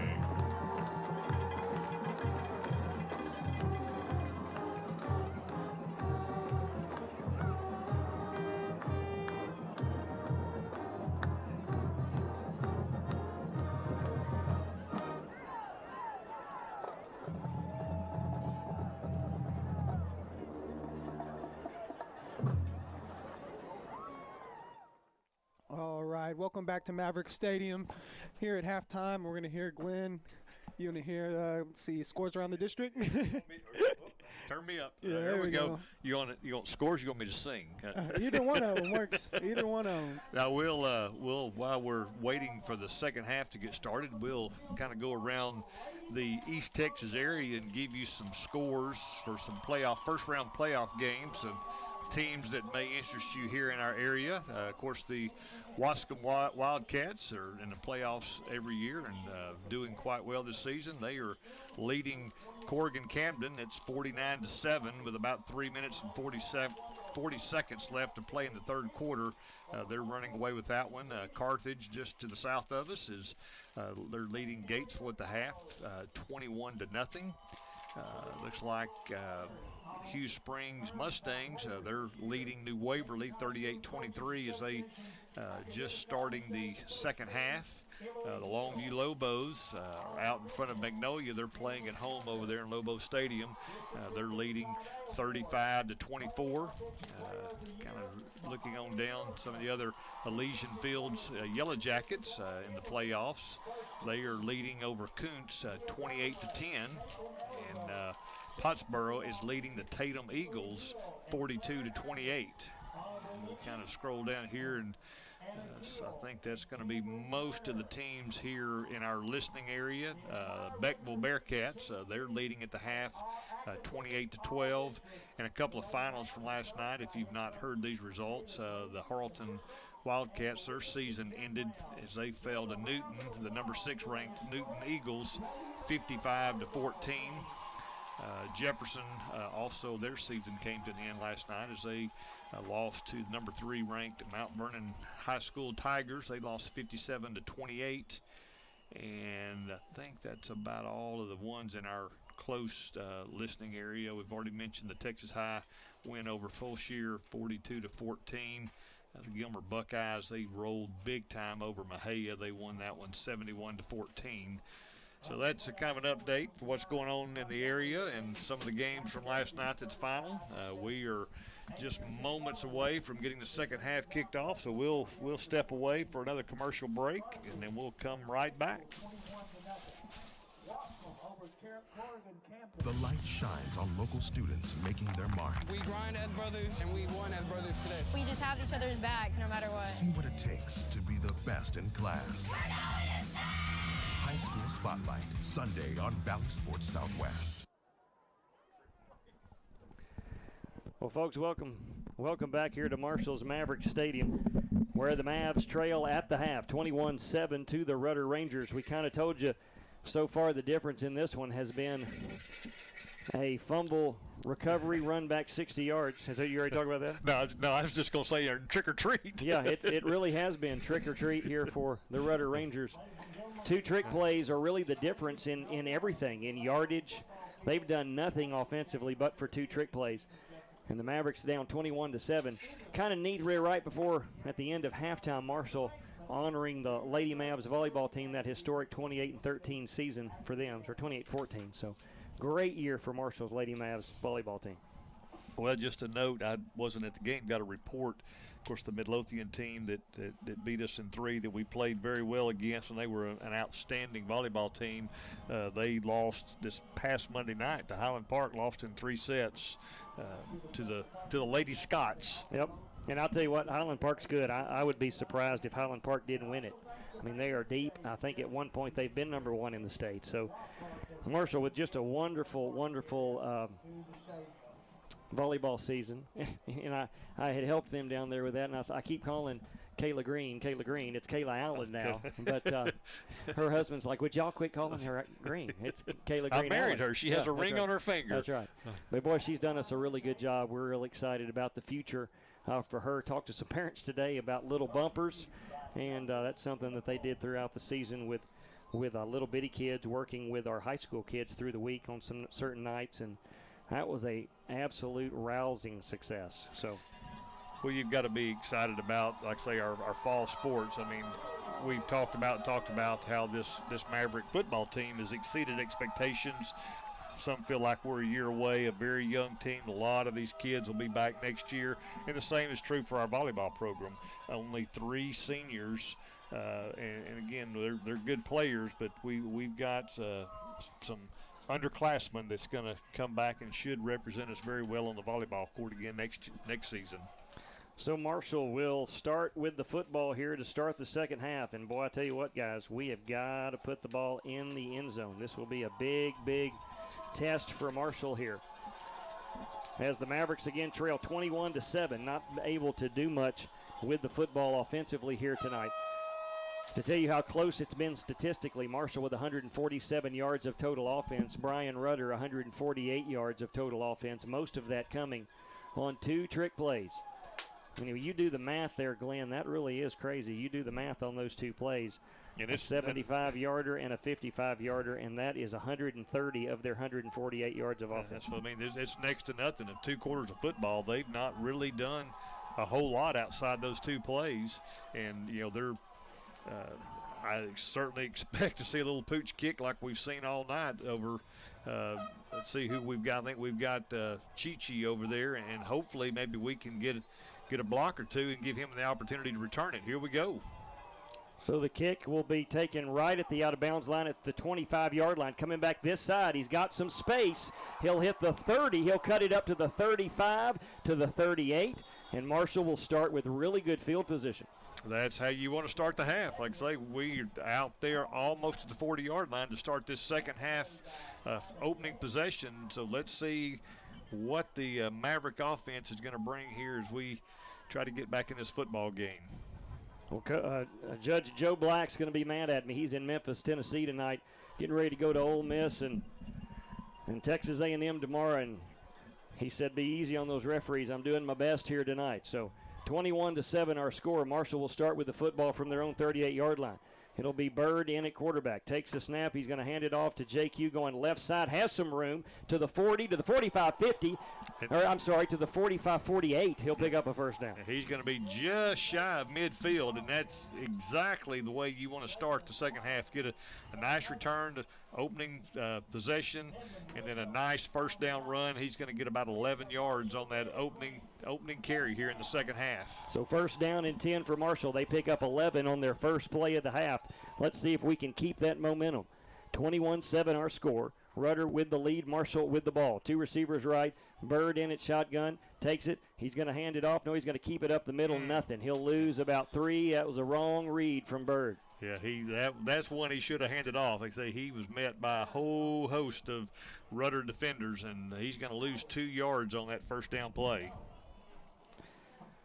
So Marshall looking at second down and a long 12, and I tell you, Marshall's got to get something going. They cannot turn the ball over here to Rudder without putting points on the board. Well, it's going to be interesting to see if we do know that that Bird can throw the football. And say in a second 12, you'd almost think that this would be a passing situation. So we'll see if they are going to let him pass the football some tonight. Two receivers to the right, Bird in the shotgun, J.Q. Davis to his left.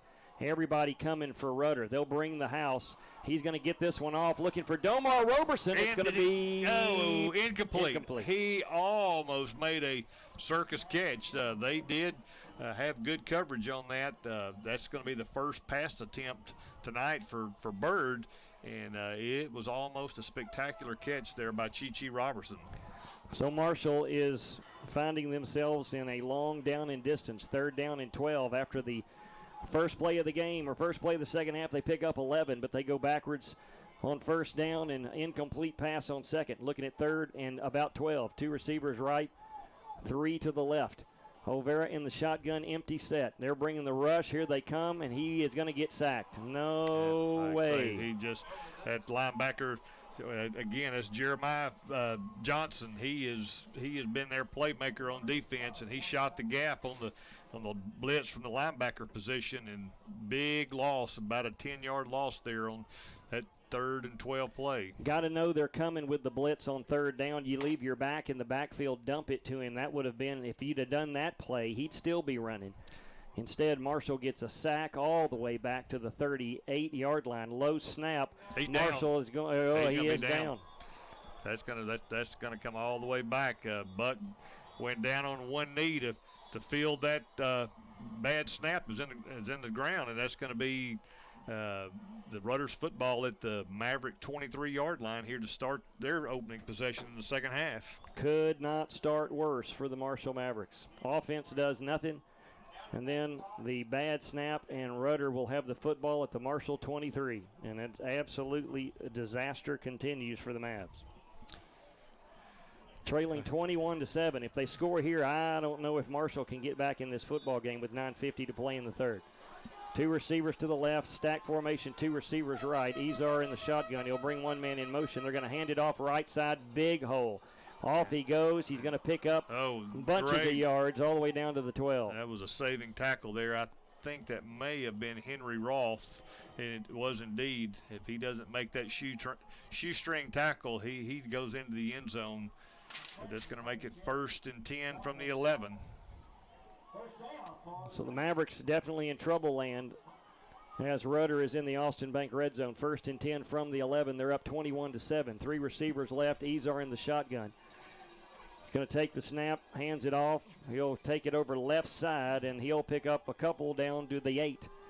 And I tell you what, Marshall defensively is on their heels right now, gain of 3. As Montana Warren on the tackle, he's jawing a little bit at him. He met him head on, and he does pick up 3 yards, but it's going to be 2nd and 7 from about the 8. So Rudder just taking their time going to the line of scrimmage. 2nd down and 8 from the 8. They can score without picking up a first down. 3 receivers left. Izar in the shotgun. Big wide sets for the offensive line. They'll hand it off up the middle. Huge gap. And he'll take it in for a touchdown. Let's see where they mark it. They're going to mark it at the 1. It's a little short. It is going to be 1st and goal. Looks like inside the 1-yard line. He was met and kind of fell on the Maverick defenders and rolled on over for another maybe yard or 2. Not the way the second half needed to start here. Rudder from the 1. They've got 4 downs to punch it in here. They're going to go heavy package, and we'll see if Marshall can keep them out with 8:13 to play. They trail 21-7. And there's a timeout, I believe. What in the world are these officials doing? I think they're trying to clear something out beyond the end zone. I don't know if it's the tunnel. They're wanting to get it cleared out, I guess, so we don't. Not that I would think that they would run a play out there in the corner of the end zone, but I believe that's what stopped play. So Rudder from the 1-yard line, left hash, heavy formation. They're going to push Izar in, and he'll score. Let's see where they mark it. Now they're going to say he's just a little short. There's a flag on the play. Well, wouldn't that be? That's probably going to be offsides, Marshall. If they didn't kill the play, it looks like. Well, nothing else has gone our way tonight, so I can see them calling offsides on Marshall. On the coach, come on, Coach. Izar is all the way out beyond the numbers. That should be a penalty. Give me a break. You can't come way out there. Well, you really can't. You're not supposed to. That's if you look at the markings on the side of the field where the white area is at the 25. That's basically the players and coaches box. Not supposed to go down inside the 25s on either end of the field. And he was on the field at about the 10. No idea what the call was there. A penalty. I guess they're going to pick it up and call nothing. It was offsides. Okay, so from the half-yard line, Izar is going to fall in. It should be a touchdown. They're going to mark him down at the 1. Actually going to say he lost a yard. Going to say he lost a yard. So it's going to be, that ball was actually inside the 1. Now it will be outside the 1. 2nd down, and they need to get the coach off the field. He is all the way out to the hash. That's ridiculous. They shouldn't allow that to happen. Say he should be back inside the 25, I'm sorry. So from the left hash, same formation for Brian Rudder. A fumble would be nice here. He'll push his way forward, and that's going to be illegal motion on Rudder. Yeah. Boy, that's a big break there. And they need to get Izar off the field. They got to get him off the field. You got to get him back inside the 25. So that'll stop the clock. 7:12 to play. 21-7 our score. That moves the ball to the 6. So it'll be 2nd down and goal for Brian Rudder. And boy, a fumble here and a return would be nice. And so this would be a huge stand by this Maverick defense if they can at least hold them to a field goal. So preferably no score. Yeah, with the penalty, Brian Rudder will now have 2nd down and goal from the 6. Clock started. We go under 7 minutes. They're up 21-7. 4 receivers left, 1 right, nobody in the backfield. Izar standing back at his 17, right at about his 12-yard line. Now he's going to call timeout. Timeout, Brian Rudder. It stops the clock. 6:50 to play in the 3rd quarter. Marshall trails 21-7.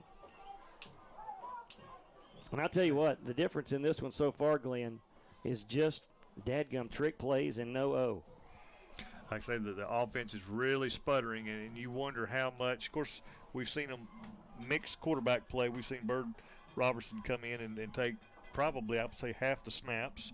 And then Olvera, who's missed 2 weeks, and you've got to think he's got to be a little rusty.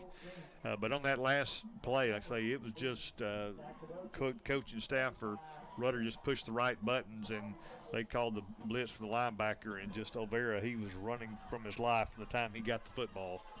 So let's see if Marshall's defense can get a stop and keep them out. 6:50 to play in the 3rd. 21-7 our score. 3 receivers right, 1 left. Izar in the shotgun from the left hash with a back to his right. Marshall's crowd comes, a sprint draw. Marshall reads that well. They make the tackle, no gain. What a good play from Marshall's defense. Yeah, the defense, they all stayed at home, played their positions, and like I say, that I guess you say a counter draw, I guess you would call that. Yeah, that was the old sprint. We used to call the sprint draw, where the quarterback went by you and then slipped the ball in there to the running back. Good read there by the defense. That's going to make it 3rd and goal from the 5. Yeah, they give him a yard on the play. I didn't think he got back to the original line of scrimmage, but they say he did. So it'll be 3rd and goal from the 5. Ball left hash. 2 receivers split wide each side. Izar in the shotgun with the back to his right. Takes a snap. He'll look out there to the outside. He's going to throw this one up, and it's going to be incomplete. I say that's just that trying to throw a jump ball to their big receiver out there, and I think that's James Perkins out there on the coverage, and he fought hard and was able to deflect that ball away. So it's going to be 4th and goal, and Mavericks are going to get out of here hopefully maybe with a missed field goal if we're lucky here. So that stops the clock. 6 minutes to play here in the 3rd. 21-7 our score as we await the kick from Brian Rudder. It'll only be about a high snap, and the ball is blocked. It's blocked, and Marshall's going to get it. The ball back. The defense holds. What an unlikely turn of events there. Rudder has the ball 1st and goal at the 1. Inside the 1, and unable to push through.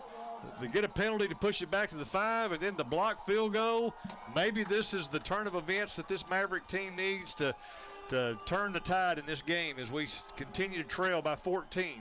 That might be the biggest play of the football game. If we win it, that will be the difference. So let's see if Marshall's offense can spring to life here. Marshall gets the big blocked punt. 1st and 10 Mavericks. Field goal. Sorry, field goal. 1st and 10 Mavericks from the 22. Bird takes it, hands it off to J.Q. Davis, nothing. He's going to get a yard, maybe. They're going to mark it at about the 23.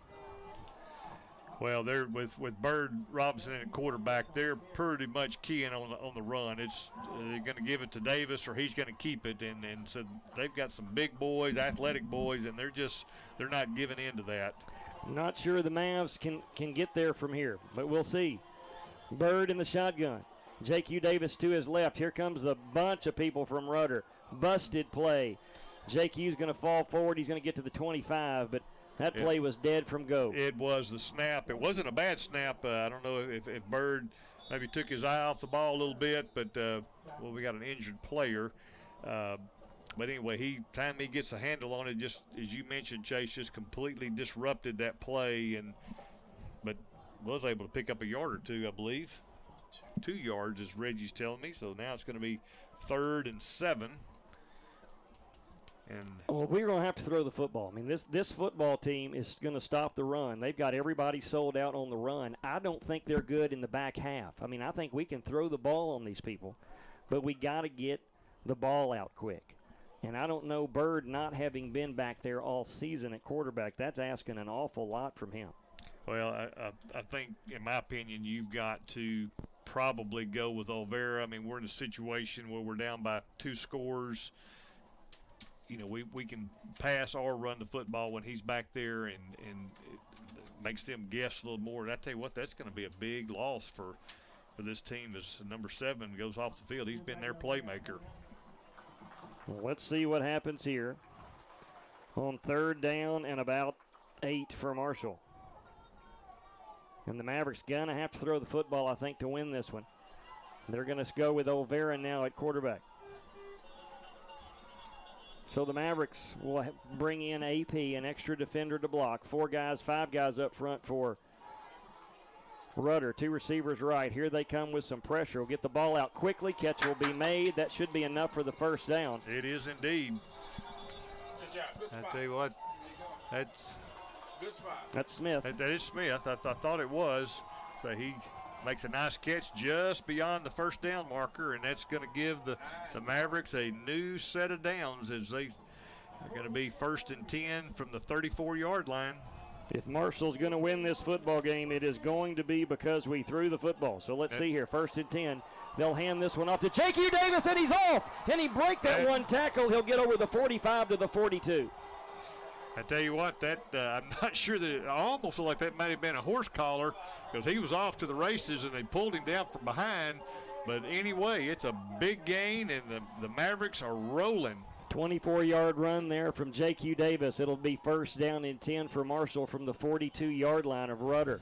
Got a score on this possession. 4:28 to go in the third. Mavs down 21-7. It'll be Bird in at quarterback here. Takes the snap. He's going to fake the handoff and keep it. He'll get back to the line of scrimmage, but that's all. Busted play there. Again, Marshall didn't look like they knew what they were doing on the handoff. Well, and and Bird again. He's kind of fumbling that snap a little bit. The coach staff staying with him, the more inexperienced play caller, but we'll see what happens here. Is when he's in the game, they're pretty much a one-dimensional offense with running the football. Second down and 10 for Marshall from the 42-yard line of Brian Rudder. You got to think it's 4-down territory from here on out for Marshall if they cross the 50. Two receivers to the right. Bird in the shotgun pistol formation here for Marshall from the middle of the field. Snap back, they'll fake the handoff. He's going to roll to the outside looking to throw. Needs to get rid of it, cannot take a sack. And he will throw it away, and that's going to be outside the tackle box. Yeah, outside the tackle box. He did get it back to the line of scrimmage. That's and I don't know what the coaches are upset about, but that obviously well outside the tackle box, gets it back to the line of scrimmage. So that's going to make it 3rd and 10.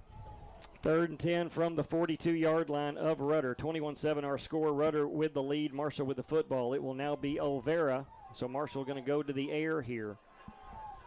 One receiver left, 3 receivers right. Will keep a man in to block J.Q. Davis. Got a bunch of folks at the line of scrimmage. Here comes Rudder on the blitz. He does get to the outside looking to pass. He's going to throw it down there. He's got AP, and he makes the catch. What a catch.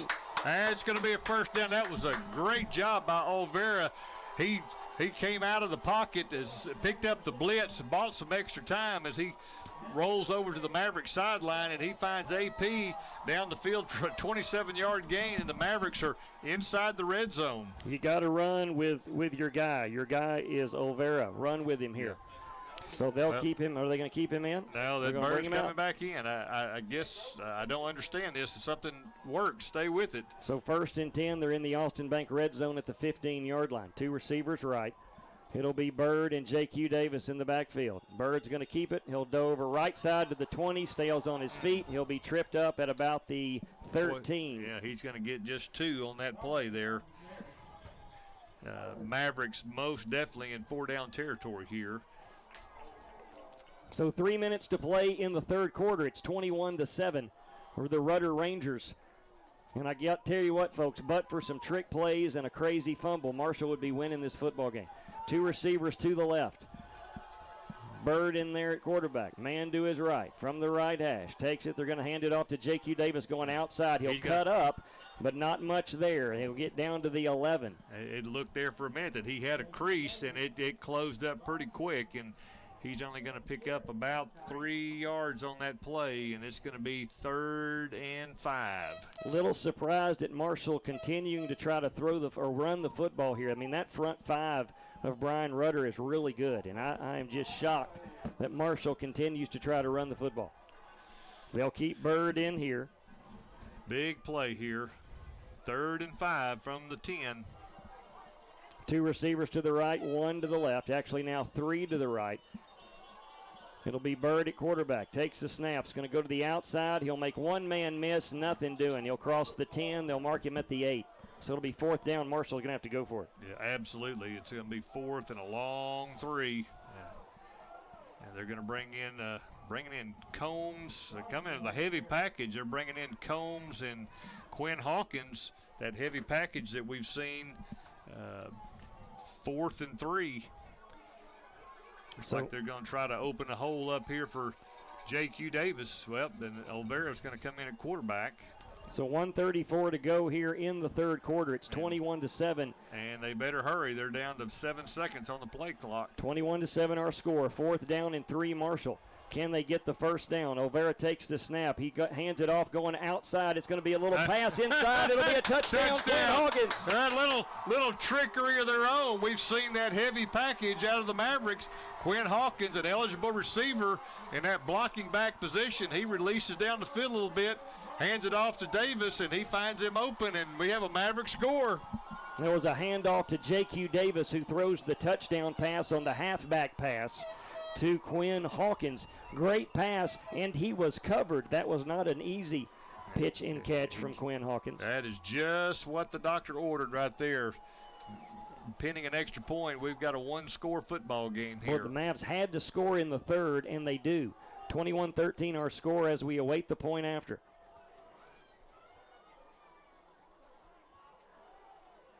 Snap is back, hold is down, kick is up, and it's good, and there's penalty flags. That's got to be delay of game. It took too long.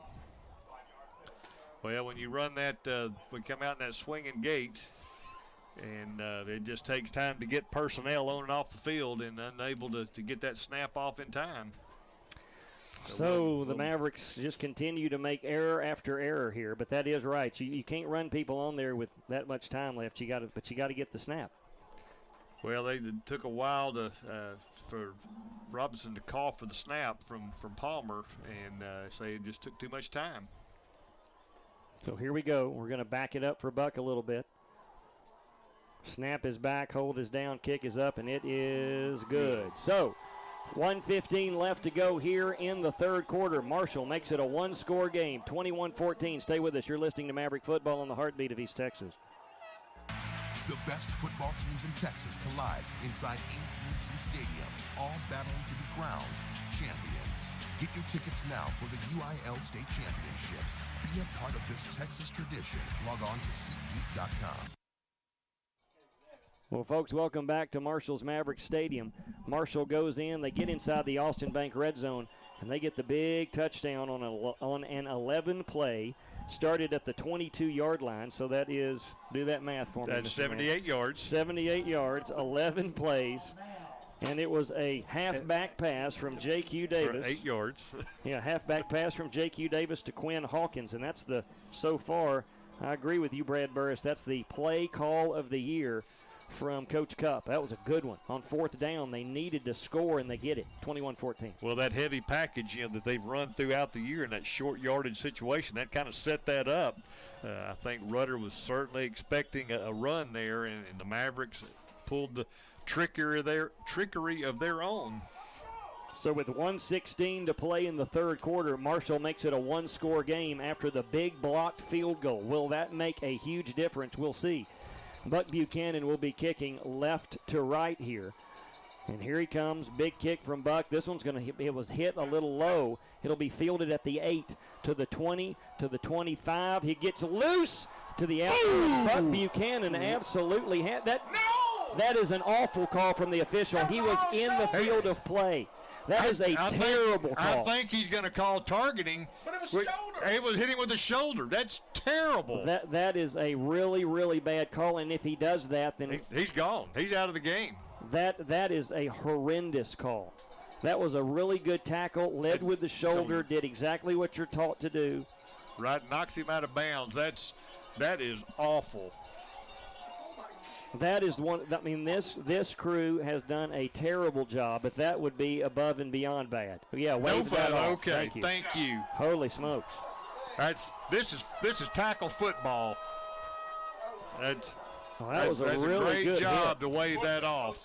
And the coach is unhappy, and he shouldn't be. I mean, I know he's begging for trying to get something for his team, but that was a clean, hard football tackle right there.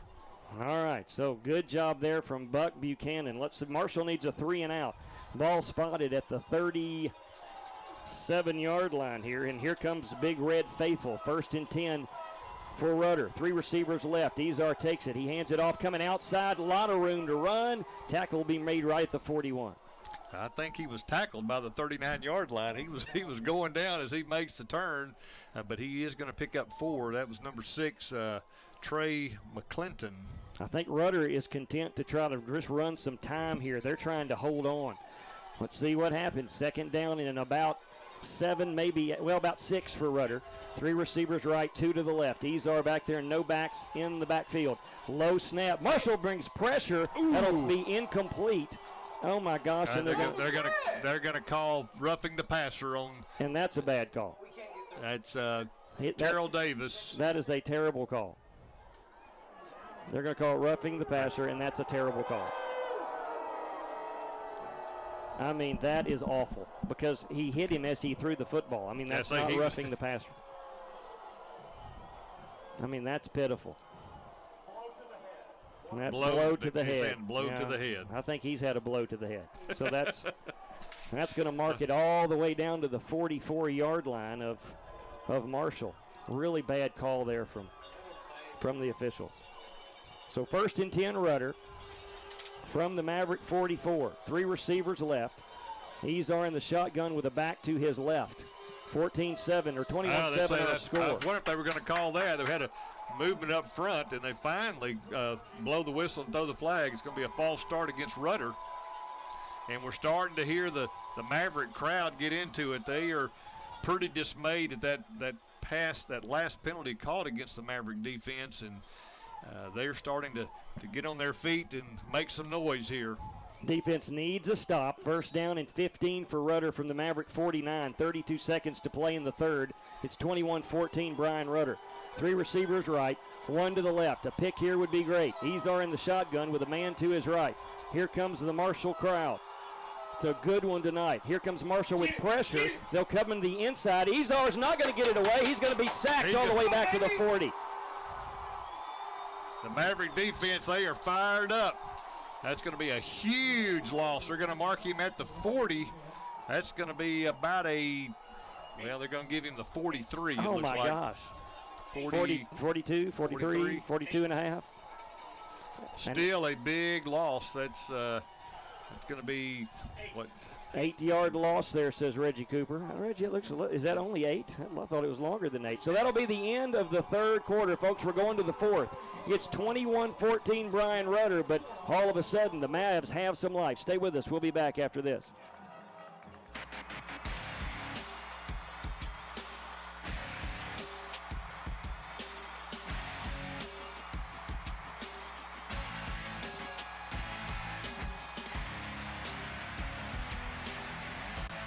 The best football teams in Texas collide inside AT&T Stadium, all battling to be crowned champions. Get your tickets now for the UIL State Championships. Be a part of this Texas tradition. Log on to SeatGeek.com.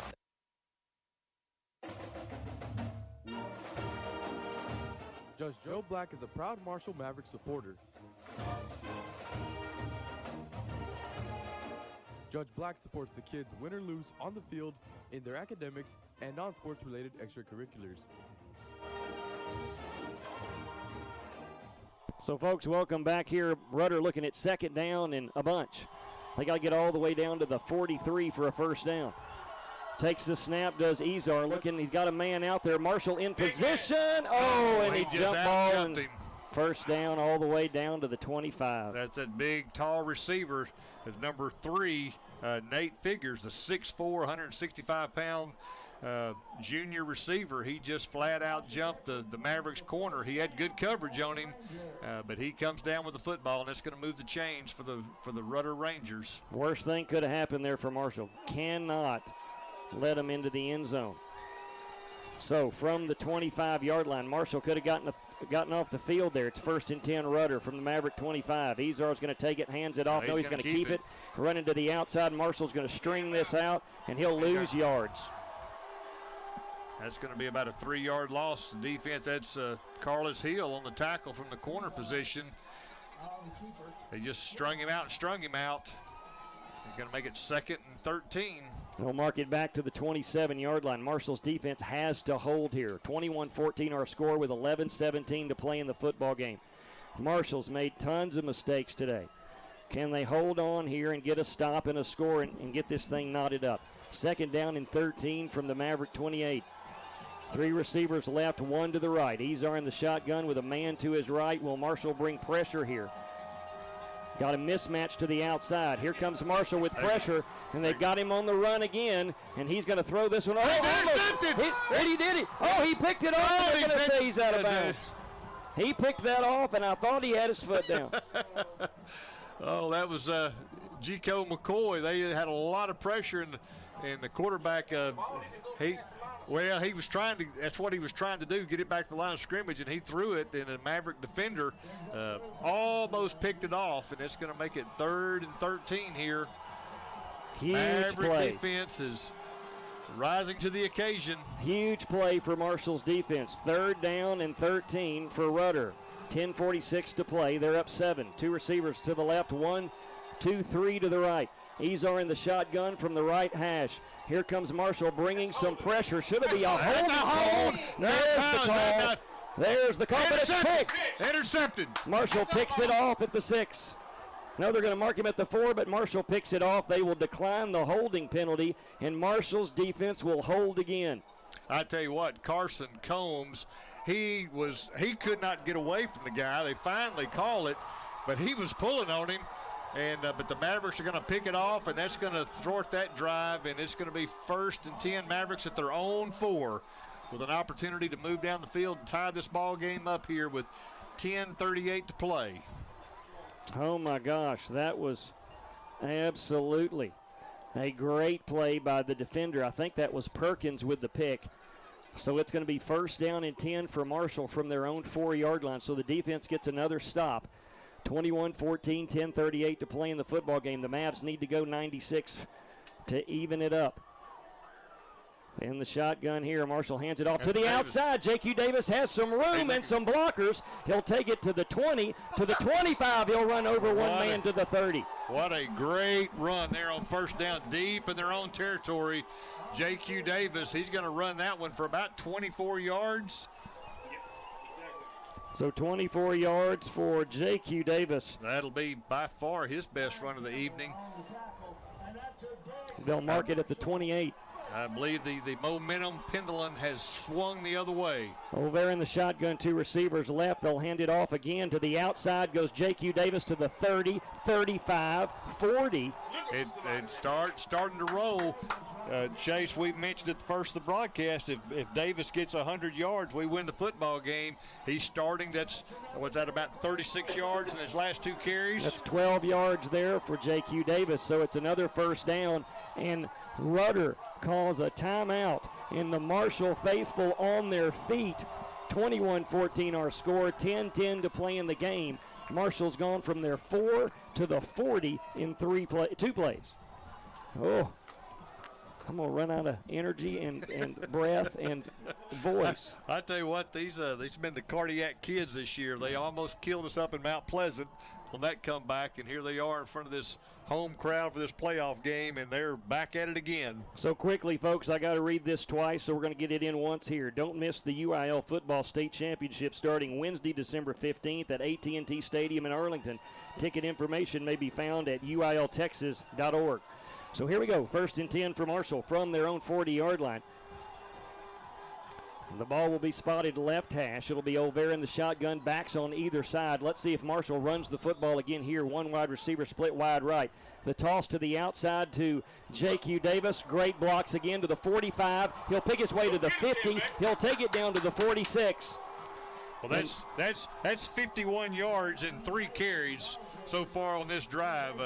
The J.Q. Davis show is late to the party, but he is now performing. And that'll be a 14-yard gain. They're running behind Connor Haggerty and big number 55 for Marshall on offense. That is Sean Wallace, and they're just railing him over there. This will be a handoff behind the line of scrimmage.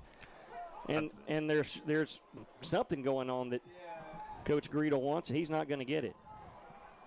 I think they had too many men on the field. So it'll be a loss there of 1. They'll mark it back to the 47. He was talking to the side judge over here. I count the men, 2, 4, 6, 8. They only had 11.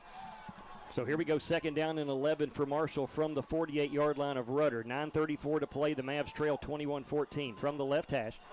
It'll be Bird in the shotgun. 2 receivers left. J.Q. Davis with him out there. Bird's going to keep it. He's going to cut it upfield. He's going to crawl. He fumbles, but Marshall's going to recover at, I believe, the 44. Yeah, that's going to make it 3rd and about 9 here. Mavericks are just 9:13 to play here in the football game. Not necessarily in a must-score situation on this drive, but would certainly be nice to do so. So the fumble is actually going to net 4. They'll take it up, or 3, says Reggie Cooper. So it's going to bring 3rd down and about 8. Marshall's got to get down to the 36 for a 1st down. Again, they trail 21-14 with 8:47 to play. Two receivers to the right. It'll be O'Vera in the shotgun. Takes the snap, drops back. Here comes pressure. He's going to be sacked. Oh, my goodness. And Marshall's got to get the ball out quicker. I mean, they know on third down they're coming with the blitz, and they can't set up like that.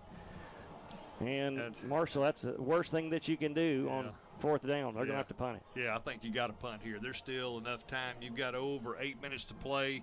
Your defense is playing extremely well. Kick the football, get a good punt here, flip the field back the other way.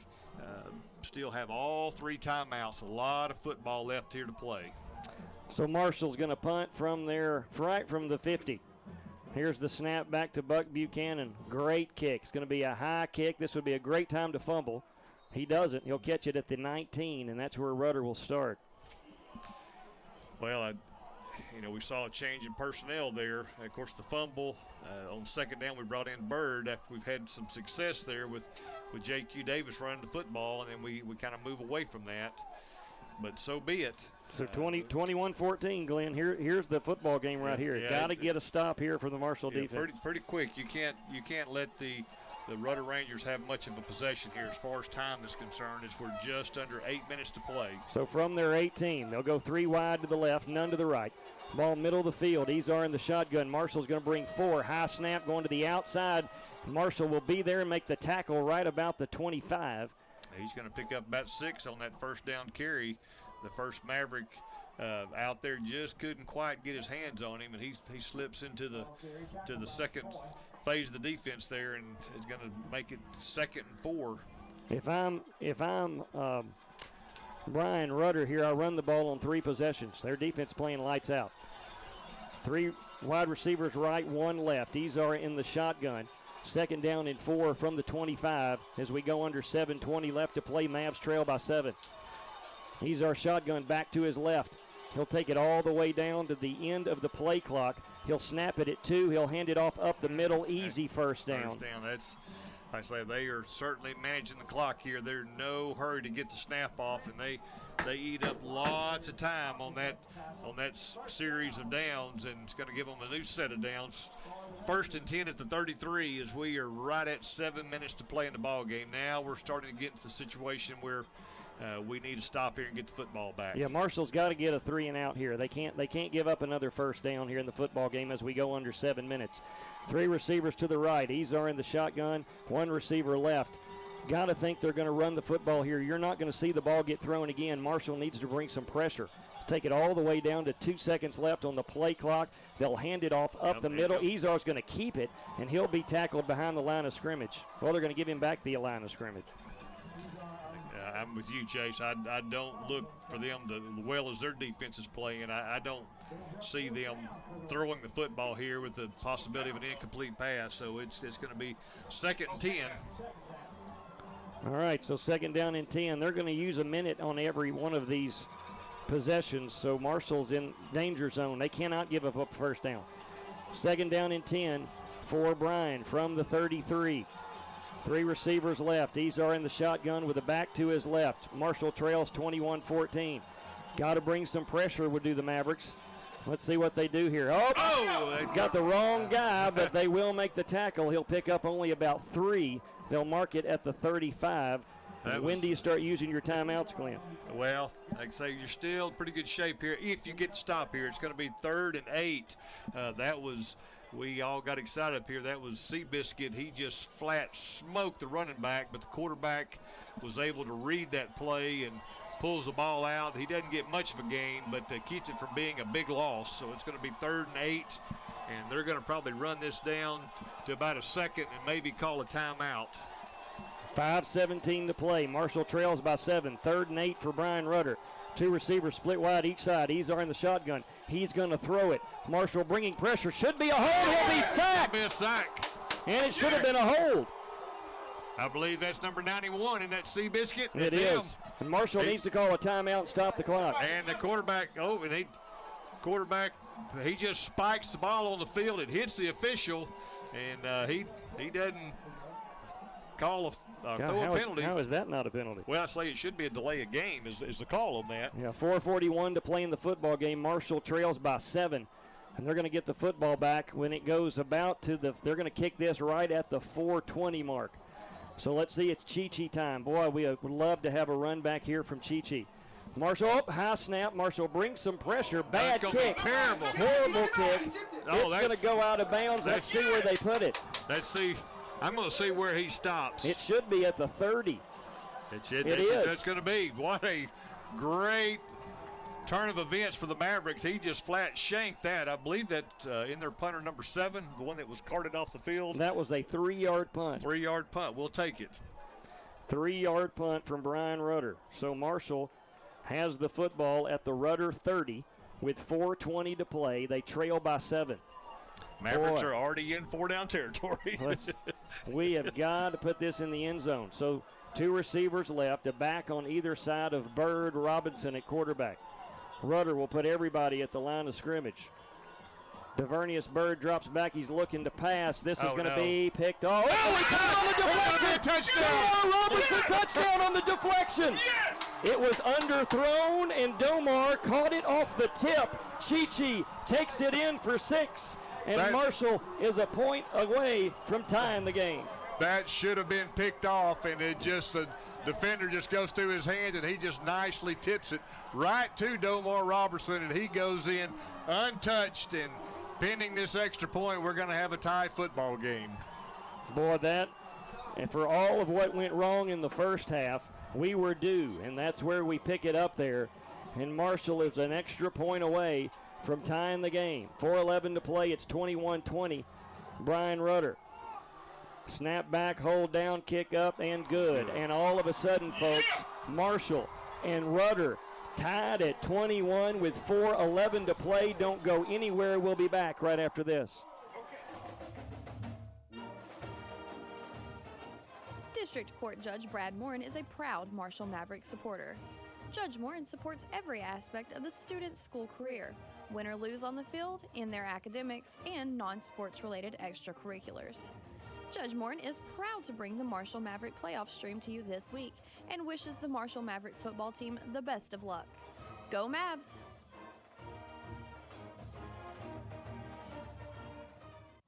Well, folks, welcome back to Marshall's Maverick Stadium, where Marshall has scored 14 unanswered points in the second half. And with 4:11 left to play in the football game, Marshall and Brian Rudder tied at 21. Time to buckle your seatbelts. This is going to be a bumpy ride here of these last 4 minutes and 11 seconds. That play, or that touchdown drive, goes one play, 30 yards on a tipped pass. And Chi-Chi runs under it and gets the score. And boy, howdy, Buck Buchanan kicking right to left. If there's ever a time to put it in the gym, it's right here from Buck. So here we go. Buchanan kicking. Here's the kick from Buck. It's high, and that's way deep. Get on out of here! As Reggie Cooper says, get on out of here. So Rudder will start from their own 25, and I'll tell you what, Glenn, if you get a stop and a 3 and out here, it's going to get really interesting. It is, and the quarterback, he limped off after that last possession. We mentioned he spiked the ball on the ground in frustration as he limped off, but it does look like he is going to come back onto the field here for this possession for the Rangers. So in for Marshall at the cornerback left side is Chi-Chi Roberson. Back at safety, number 7, that's Warren. So they'll go 2 receivers to the left, 2 to the right. Ezar in the shotgun. He'll bring a man in motion right to left on the jet sweep. He's going to take it into reverse pass. And he's got a man wide open out there, and he overthrows him. Thank goodness. Oh. I was expecting some trickery. You could see that double reverse kind of unfolding, and he had a man open, but just unable to get it out there to where he could make a catch. And it's going to stop the clock, and it's going to be 2nd and 10. So it was a jet sweep left, pitch back, reverse, double pass. I mean, you don't see that very often. Yeah, I say they're pulling out all the tricks. That's really been the only way they've been able to score tonight against this Maverick defense. So 2nd down and 10 from the 25. 3 receivers right, 1 to the left. Ezar in the shotgun. Everybody needs to stay with their guy here. Ezar takes the snap, drops back. Oh, he's down. Marshall's got it. Marshall's got it at the 18. I think Marshall has the ball. Football, Marshall. Fumble at the 18. Mavs recover. 3:56 left to play in the football game, and Marshall has it at the 19. Unbelievable how the tide change of events has turned here. The Mavericks are going to be in business. Now the clock is in their favor as they're already in the red zone. Need to take all the time they want. Any kind of a score here, the way the defense is playing, should be good enough for a Maverick victory. I'm going to have to get back on my feet here. Oh, no, you don't. You sit back down. Chase says don't change anything. I was on my feet the whole first half, and I sat down, and I'm bound to the seat here. Okay, first down and 10 for Marshall from the 19. We're tied at 21. Takes the snap. They're going to hand it off. He'll make one man miss. He's going to lose yards as they brought everybody. They'll mark it back to the 22, excuse me. So that's going to use a lot of time. It'll go under 3:44. Oh. I say we've got to protect the football here. I tell you what, Joe Martino told me well before the game he had a dream that we were going to win it on a long Buck Buchanan field goal, and it's kind of playing out that might be the case here. Well, 3:28 left to play here in the football game. 21-all is our score. Marshall, Bryan, Rudder. The Mavericks have the football at the Rudder 22-yard line, right hash. They're using all the play clock here. It'll be Olvera in the shotgun. He's going to take the snap. He's going to hand it off. Up the middle goes J.Q. Davis, and he'll cross the 20. He'll get back to the 19, so he'll get back to the original line of scrimmage. The clock continues to roll. Now we're down below 3 minutes to play. It's going to be 3rd and 10. So Marshall is going to have 20 seconds to run off here. They can take it all the way down to about 2:30 before they snap this football. Yeah, I think we're going to he's going to go with Robinson. I think we're going to call a timeout. Yeah, we better either.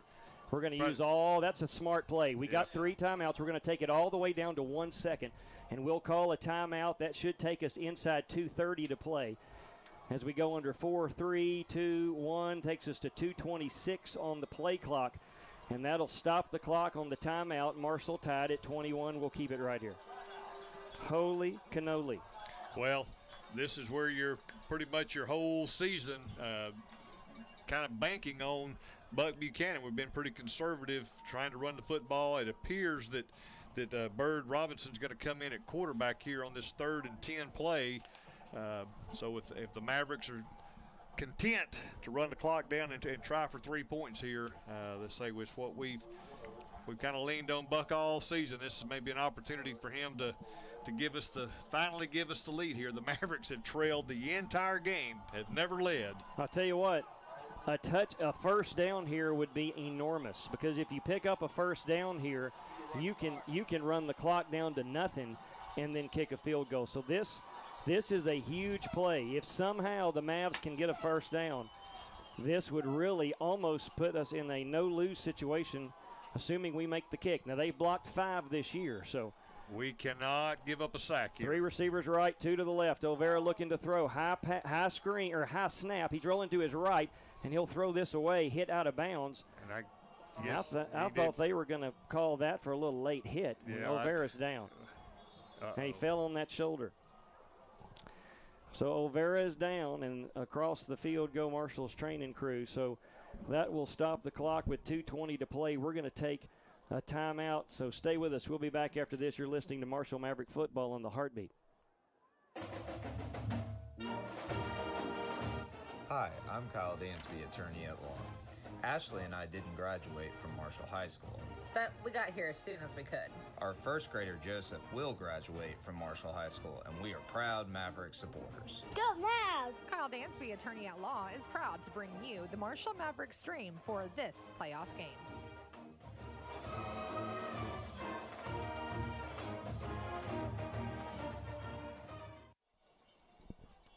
Well, that'll stop the clock with the incomplete pass from Olvera there. It goes out of bounds. It'll stop the clock with 2:20 to play in the football game, so Marshall will attempt a field goal from the 19, balls on the right hash. So we're looking at a 10, 20, 36-yard field goal. 36-yard field goal for Buck Buchanan from the right hash. And, boy, this is a big one for the Marshall Mavericks. They're down, tied at 21. So here we go as we await the snap and the point after. Snap is back, hold is down, kick is on the way, and it is no good. No good. Wow, I guess it must have been wide left. It looked like it had plenty of distance for sure. Looked like it was just a little wide to the left. So we will stay 21-21 with 2:13 to play. And they've got the football deep in their territory at the 20, and Marshall had a chance to take their first lead of the game, but they miss a 36-yard field goal. And we couldn't tell. They didn't tell us if it was wide, and we can't tell from here. So well, it would have to be. I mean, it obviously had the distance, and it wasn't wide right, I know, so it must have been wide left. 3 receivers right, 1 to the left. Izar in the shotgun. 2:20 to play. Drops back. He's going to roll now one side. Here comes, going to be a hold on the play. The pass will be complete to the 30, and he'll be tackled there. But this is coming back for a holding call, I do believe. Finally going to get a holding call from the white hat. Yep. Holding on Rudder. Like I say, quarterback, he rolled out of the pocket and looked like that was Seabiscuit again. He was in high pursuit. I'm thinking he was the one that got held. And that's going to, they'll enforce that from the previous spot, so it's going to take it back to the 10. It's going to be 1st and 20. Boy, if ever a time Marshall could get a pick or a scoop and a score, it'd be great here. 2 minutes left to play in this one. Rudder's got a long way to go. First down in 20 from just inside the 10. So let's see if Marshall's defense can get another stop. 3 receivers split wide to the left. Izar in the shotgun with a back to his right. Marshall brings some pressure. They're going to hand it off. No, Izar's going to keep it, and he's going to get creamed at the 11. This is where you may want to think about calling a timeout if you're the Mavericks. Give yourself an opportunity for one more. Yep, he does. Timeout Marshall. That'll be their second. Stops the clock, 1:37 to play. Knotted at 21. Yeah, there's well, they're going to call an injury timeout. Yeah, that's the quarterback. Well, we called a timeout before the injury, so they should give us this timeout back. There's an injury on the field. They did call a timeout, did Marshall, but we ought to get that back. Well, of course, you got to think about if they do give us the timeout back, when they set it ready for play, the clock's going to roll. Yep. And obviously they're going to run 25. The play clock will be at 25, so they'll have the opportunity to run it down almost to, a minute 12 or so. Well, Greedle's asking for that timeout back, I think, but I don't know if we're going to get it. So Rudder player down at about the 12, so we're going to be looking at when we go back to play, second down and about 18 for Rudder. They've got to get it all the way down to the 30-yard line of Rudder for a first down. Again, our score 21-all. Marshall trailed at the half 21-7, and the Mavericks defense has kept Rudder out here in the second half. A blocked field goal on Rudder's first possession has really been huge here. Both teams have missed a field goal.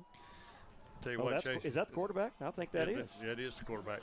Tell you what, you go all the way back to that chain of events that unfolded where they had it 1st and goal inside the 1. We were looking at the game being 28-7 and pretty much out of hand. The Mavericks are able to get a stop, push back by a 5-yard penalty, and then ultimately block that field goal. And that's really when the tide kind of changed and went the other way in the Mavericks' favor. So let's get ready to see what's going to happen here. Let's see if the Mavericks, they did indeed, according to the board, they're still charged a timeout. 1:37 to go here in the football game, tied at 21. Rudder with a new quarterback after Izar goes out with the injury. 3 receivers right, 1 to the left. Marshall will drop everybody in coverage. They're going to hand it off up the middle. The Mavericks there. They'll make the tackle at the 13, a gain of only 1. Looks like they're going to let the clock roll. Nope, timeout Marshall. Well, Marshall's going to take a timeout. So that'll be our last timeout of the half with 1:24 to play. If Marshall's defense holds here, they're going to force a punt, and then we'll just see what we can do. Well, we let 6 seconds roll off the clock before we decided to make that call. At this point of the game, every second is precious.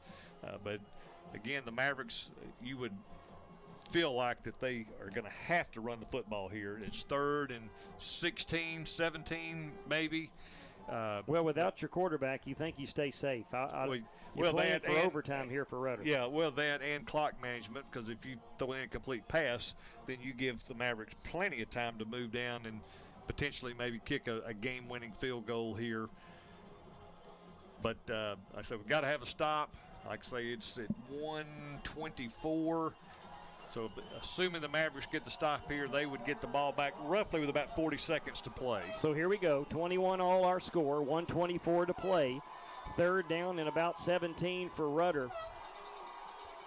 And they've got their backup quarterback in, who is number 16. That's Xavier Ramirez, the junior. Two receivers split wide each side. Let's see what Marshall does here. They're going to bring a blitz. They're going to hand it off up the middle. He'll get by the first couple of guys, but not after that. They'll make the tackle at about the 16, maybe 17, and that's going to take us down under a minute. I say the Mavericks are going to get the football back, barring anything else unusual happening. It's about 35 seconds. Maybe we can get another 3-yard punt like we had last time. Well, it'd be big. So they're going to let this thing run down Brian Rudder. They'll take it all the way to about 30 seconds where they'll kick it, and boy, it's Chi-Chi time. I think I'd send the house here and try to get a block. Well, you really have nothing to lose. I mean, even if you rough the punter, I mean, you give them 15 yards, and they really don't have much time to do anything. So I totally agree. I bring the house. So 38 seconds left when we come back to play. That Brian Rudder will take a timeout. They'll be punting from their own 18-yard line. So, boy, it would be something. Marshall did, I think, get a finger on that last punt that was partially blocked that ended up being a 2. Was that a 2-yard punt, was it? 2 or 3. It wasn't many. Boy, a block here would be huge. Again, setting the stage for you at home, folks. 21 all is our score. Rudder has only scored in this game on 2 trick plays and a return fumble for a touchdown. Otherwise, the defense has given up nada. They gave up that one pass to the tall receiver, and that's really about the only positive offense they've had other than those trick plays. So let's see if Marshall can get a block here, or can Chi-Chi at least get us in a field goal, a situation for a field goal. So Marshall's going to bring the house. Here comes the punt on 4th down and 18. It's a high snap. Marshall there. They're not going to get a hand on it. Chi-Chi's going to call a fair catch at the 40. So we've got great field possession with 33 seconds to play. Like I say, we probably need to get down to about the 25 to make it a makeable field goal. And we need it in the middle of the field. Need it in the middle of the field. And say we cannot turn the football over here. No, I mean, like the other score they had on the fumble from the quarterback, it would be disastrous. I'll tell you what I think I'd run here. They're going to come with pressure. A screen would be something. I mean, you could run maybe for days on a screen. Well, we did good to see Olvera back out on there. He was kind of helped off the field, but he's back in. Here we go. First down and 10 for Marshall from the 40. Olvera in the shotgun, 2 receivers right, 1 left. He's going to take the snap, drops back, looking to pass. He's going to get it to the outside. It's going to be picked off. Oh, no. It's going to be picked off. He might run it back for a touchdown. He's coming back to the 50. He's across 50, and he's going to take it all the way down to the 42-yard line with 21 seconds to play. And, oh, my gosh, they might be in field goal range. Well, they're going to be at the 41-yard line. They've got 20 seconds, and they are out of timeouts. So it'll be interesting to see what they do here with, I'm guessing, still going to be their backup quarterback. Oh, my goodness. 41-yard line, the return all the way back, a 20-yard return to the Marshall 41. 4 receivers right, 1 to the left. And they do have their starting quarterback in. I'd look for them to throw it into the end zone. They better get back on defense. They better. Marshall's defense here, they're going to bring some pressure. That should be a hold again. He'll step up. He's going to heave this one to the end zone. Marshall has people there. It's picked off. Good job there from Montana Warren. He'll pick it off in the end zone, and I think we need to take us a knee. Yeah, take a knee. Let's go into go in for overtime. Holy smokes. So the last several possessions, fumble, missed field goal, a punt, an interception, and an interception. I'm wore out. The Mavericks have clawed their way back into this one, 21 all, and the Mavericks, I would imagine, would take a knee here and just go into the overtime period. Oh. Yeah. As good as Marshall's defense has played, You got to like your shot in overtime. So here we go from the 20. 11 seconds left to play. I would really hope that the Mavericks would take a knee here. Well, either that or just hand it off to Davis. Olvera in the shotgun, takes the snap. He'll hand it off to Davis. He has a little seam there. He'll cut to the outside, still on his feet at the 30, 35-40, runs out of bounds there with 3 seconds to play. Big run from Olvera. That's going to put him over 100, I believe. For Davis. Big run for Davis. I'm sorry, for Davis. Yeah, that's going to be a 20 yards. And I know he had 51 yards and 3 carries on the prior drive, so he's got to be up near 100. 3 seconds left to play. You got any trick plays here in your quiver?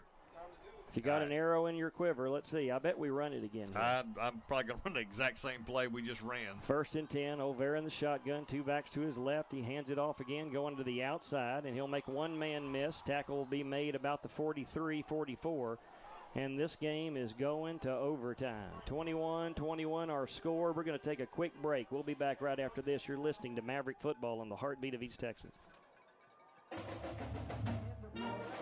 Win or lose on the field, Rick and Joy Berry of Berry & Berry Law Firm are huge supporters of the Marshall Mavericks.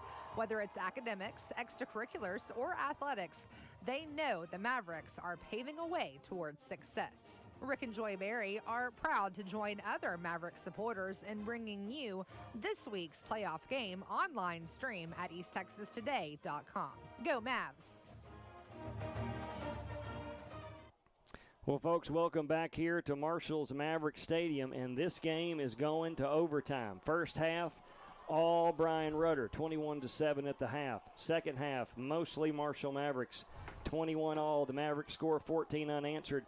They do miss a 36-yard field goal with 2 minutes to go in the football game that would have given them the win.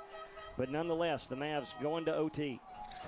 Well, if you want to hear the scores, our other district opponents, this is the only game still going on. As you know, last night Texas High was victorious over Fulshire, and Mount Pleasant has fallen to A&M Consolidated. That one's the final, 55-21. And Montgomery, the number 1 seed out of District 10, is going to defeat Nacogdoches 35-21. That one a little closer than I thought that it might be. So the Mavericks need a win here to kind of knot up the competition between District 9 and District 10. Other scores around the area of note, Longview beats Magnolia 45-24. Tyler High School loses to Magnolia West 56-14. And again, this is the last of the Mohicans going on here. The Mavericks and the Rudder Rangers overtime, 21 apiece. And we are going to be on defense first. So a pick would be nice. Let's get a pick and then kick a field goal and let's go home. That sounds like a plan to me. So looks like we're going to play on the east end of the field. Rudder will have the first possession. They will start at the 25-yard line, and we'll see if the Maverick defense can do what they've done for most of the game. So Marshall's defense has held them out second half, keep them scoreless. 2 goose eggs in the third and the fourth.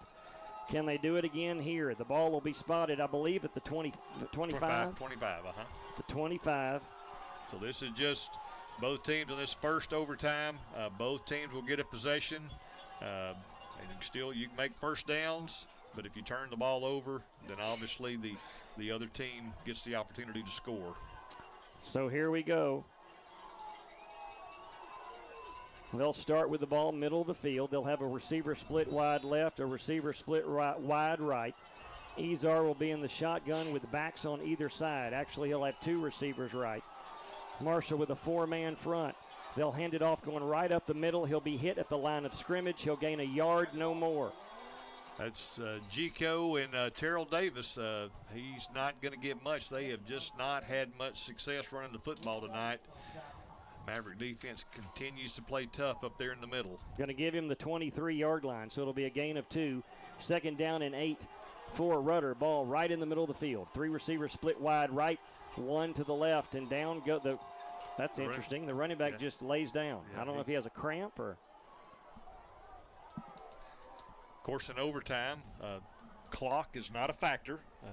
So that's the play clock obviously still is, but there's no game clock to contend with. It's just basically series of downs, and of course the rules change throughout the overtime process if nobody wins it in the first, second, or third overtime, and eventually get to where you're just changing out, going for 2.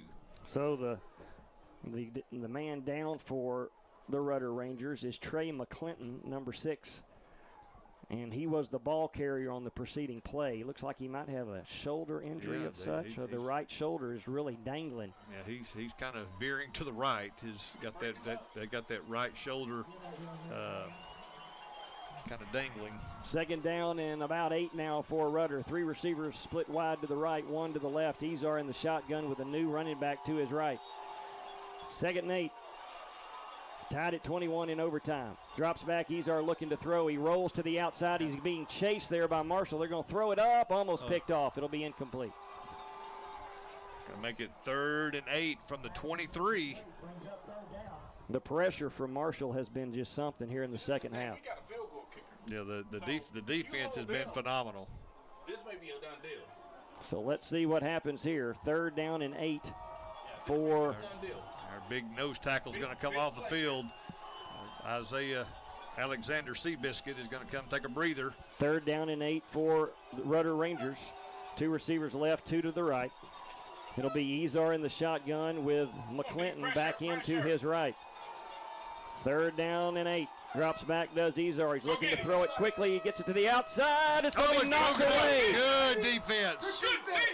What a play there from Marshall. That looks like Perkins. That's James Perkins. Great job from the left cornerback position. That's gonna put them in a situation. Are they going to attempt a? They're going to try a field goal. That's here. going to be a 40-yarder. So 21 all our score. Marshall's defense gives up only 2 yards on 3 plays. And Rudder's going to trot out their field goal kicker from the middle of the field. And I would not rule out a fake here. We've seen all kind of trickery here. So this is going to be right at 40. They bring a man on late. I think they're going to have to call a timeout. They do. They're going to call a timeout. Had a guy who was drinking a little water over there, didn't know they were kicking a field goal. He came on late.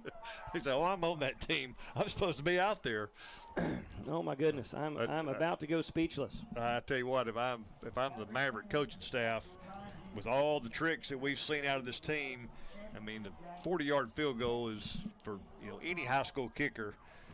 So I'm watching for some kind of trickery, a fake here. I mean, 'cause they can still make a first down. They don't have to score. So it's going to be right at 40. The ball spotted at the 23. When they put it down, they'll put it right on the 30-yard line. It is right in the middle of the field. Watched him early. I don't know about distance here for him, but we'll see if he can hit it right in the middle of the field for the Rudder Rangers. Again, folks, we're in overtime at Maverick Stadium. We're tied at 21. And Marshall trying to implore their crowd to give a little help. Looks like it's actually going to be a 41-yard field goal from and that is the quarterback that is the holder. So here comes our kick from number 98, Antonio Gonzalez. Snap is low, kick is on the way, and it is no good. Wide left. Wide left. Wide left and short. Gonzalez, that did not have a shot. So let's see if Marshall. All they need to score. All they got to do is score to win. Touchdown or field goal, and the Mavericks will win this first round of the playoffs here at home. So Marshall will start from their own 25, and it's J.Q. Davis time. Boy, if he can rattle off a couple of 10-yard runs here. Let's go, J.Q. Set the stage at home, 21 all. We're in overtime in Maverick Stadium.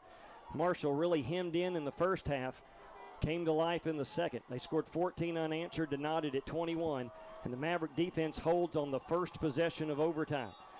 So 2 receivers to the right. Olvera in the shotgun with J.Q. Davis next to him. He'll take it. J.Q.'s off. He goes to the 20, to the 15, to the 14, and that'll be a first down, J.Q.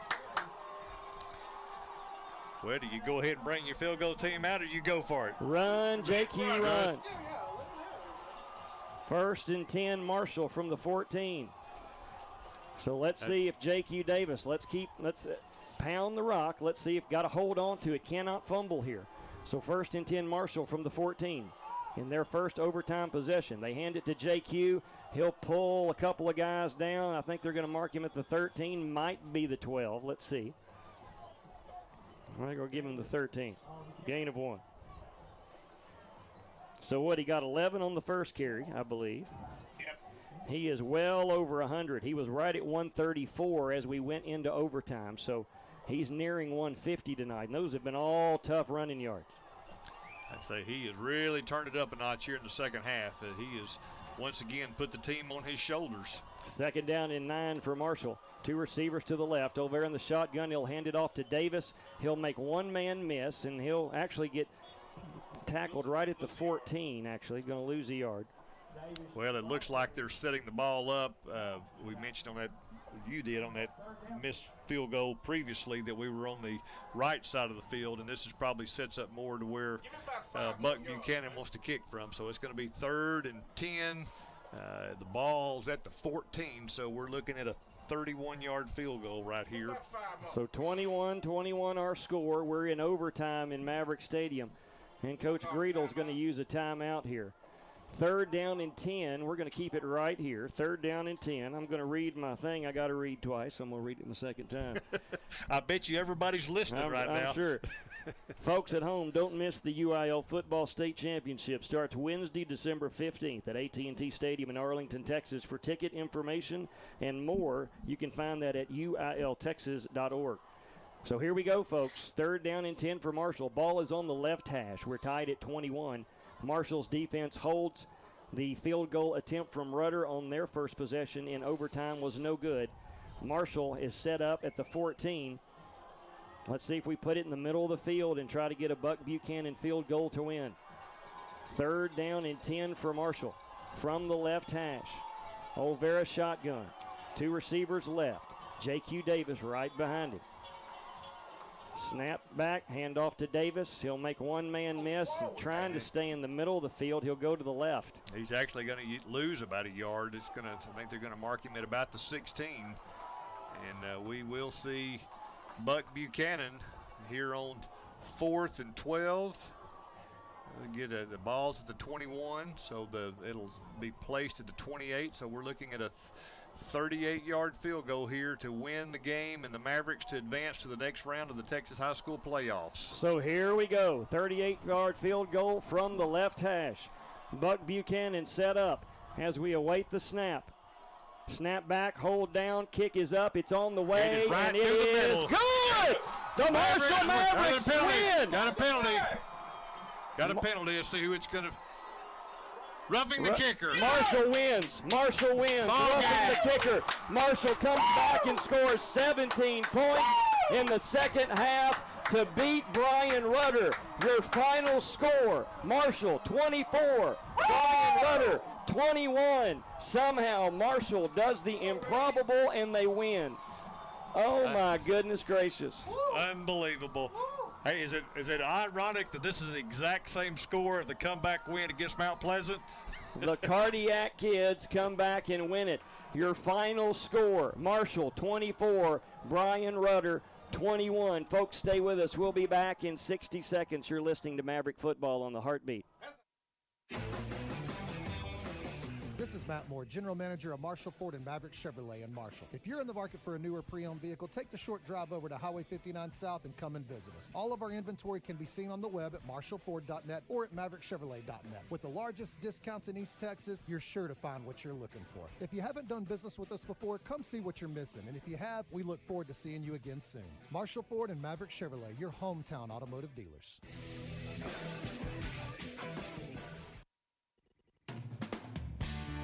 Certified Collision and Glass for auto, pickup truck, and 18-wheeler repair.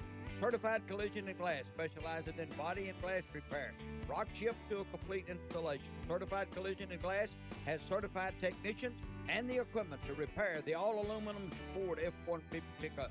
Certified Collision and Glass, Highway 59, next to Marshall Ford, Marshall, Texas, leading the way in body repair. It's certified.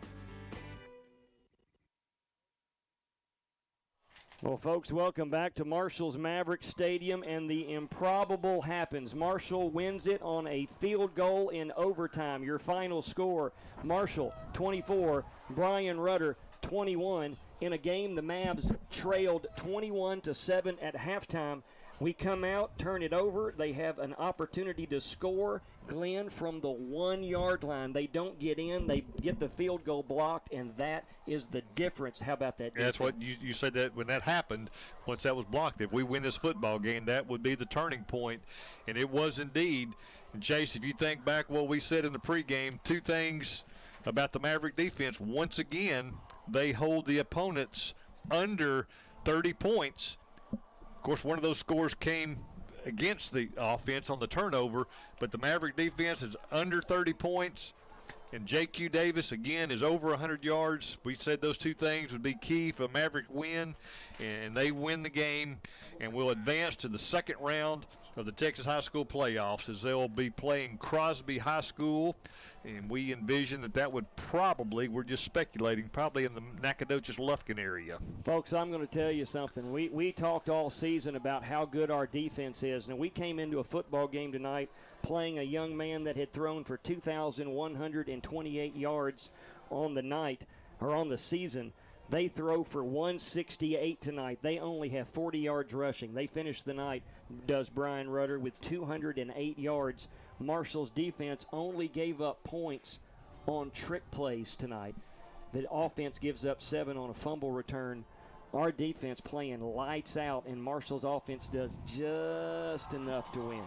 And on top of that, Chase, they put up that performance tonight with 2 season-long starters on the sidelines with injuries.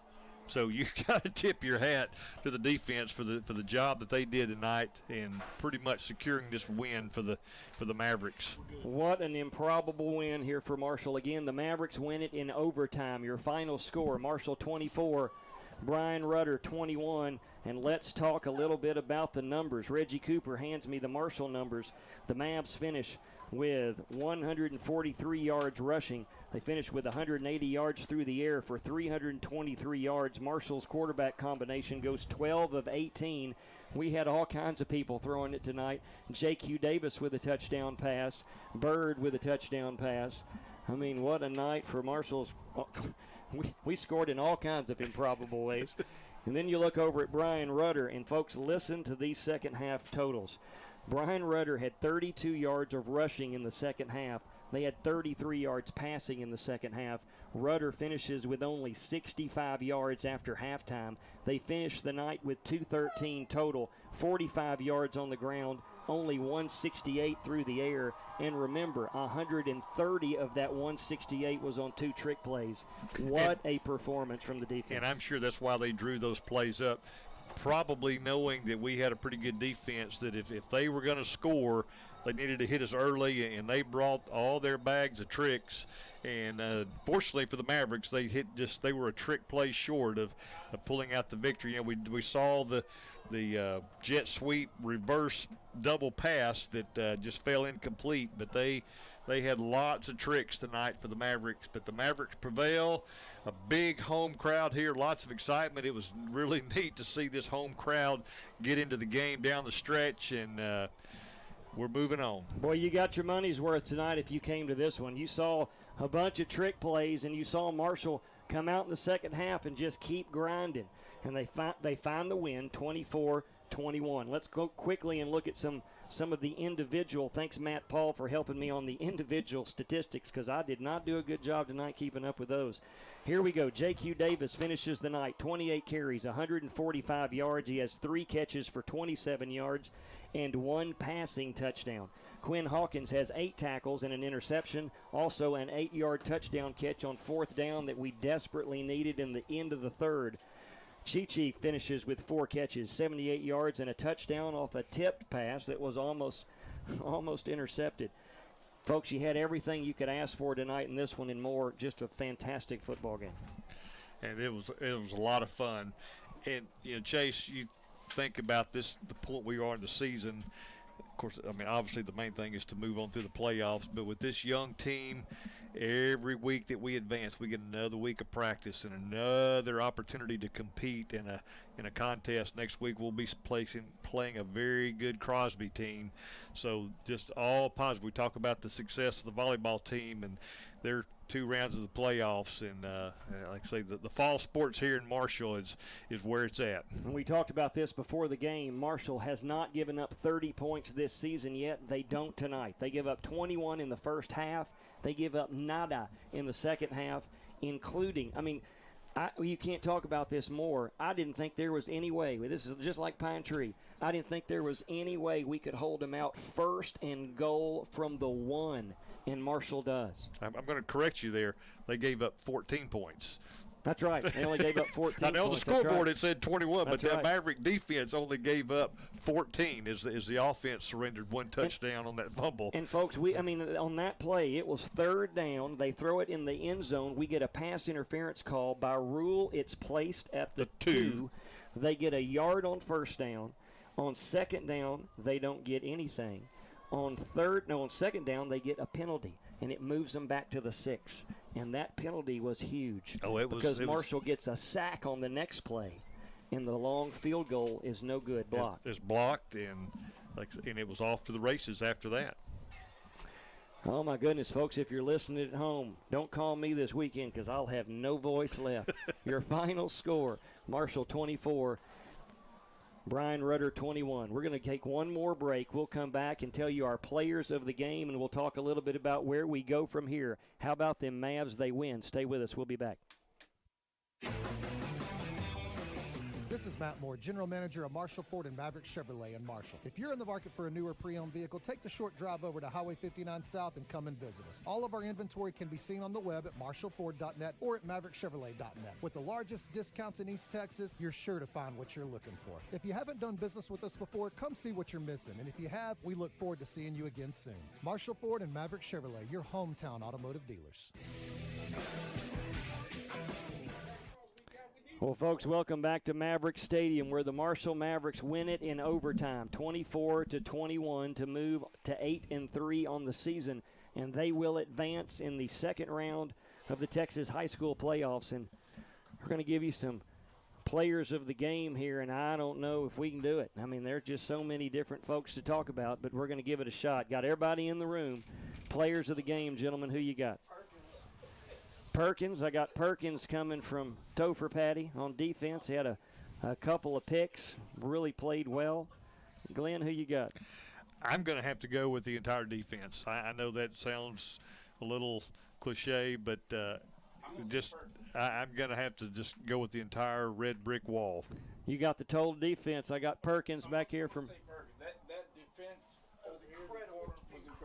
So Perkins again from Reggie Cooper. We got 2 for Perk. Who you got? I got the entire defense. Entire defense. Okay, so here we go.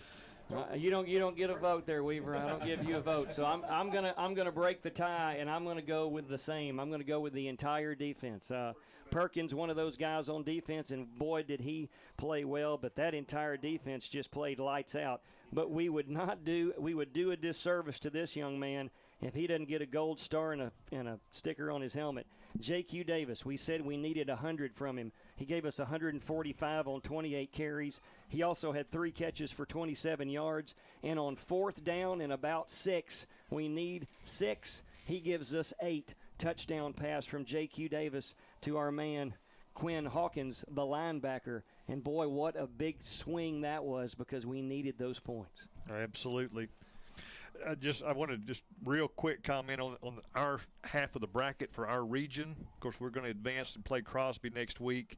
A&M Consolidated beats Mount Pleasant. They're going to advance. And then there's an upset that I wanted to mention is the number 2 Fort Bend Marshall, the one that they kind of got us confused with. They're the number 2 ranked team in the state. They're going to fall to Barbers Hill 42-21. So Barbers Hill will play A&M Consolidated.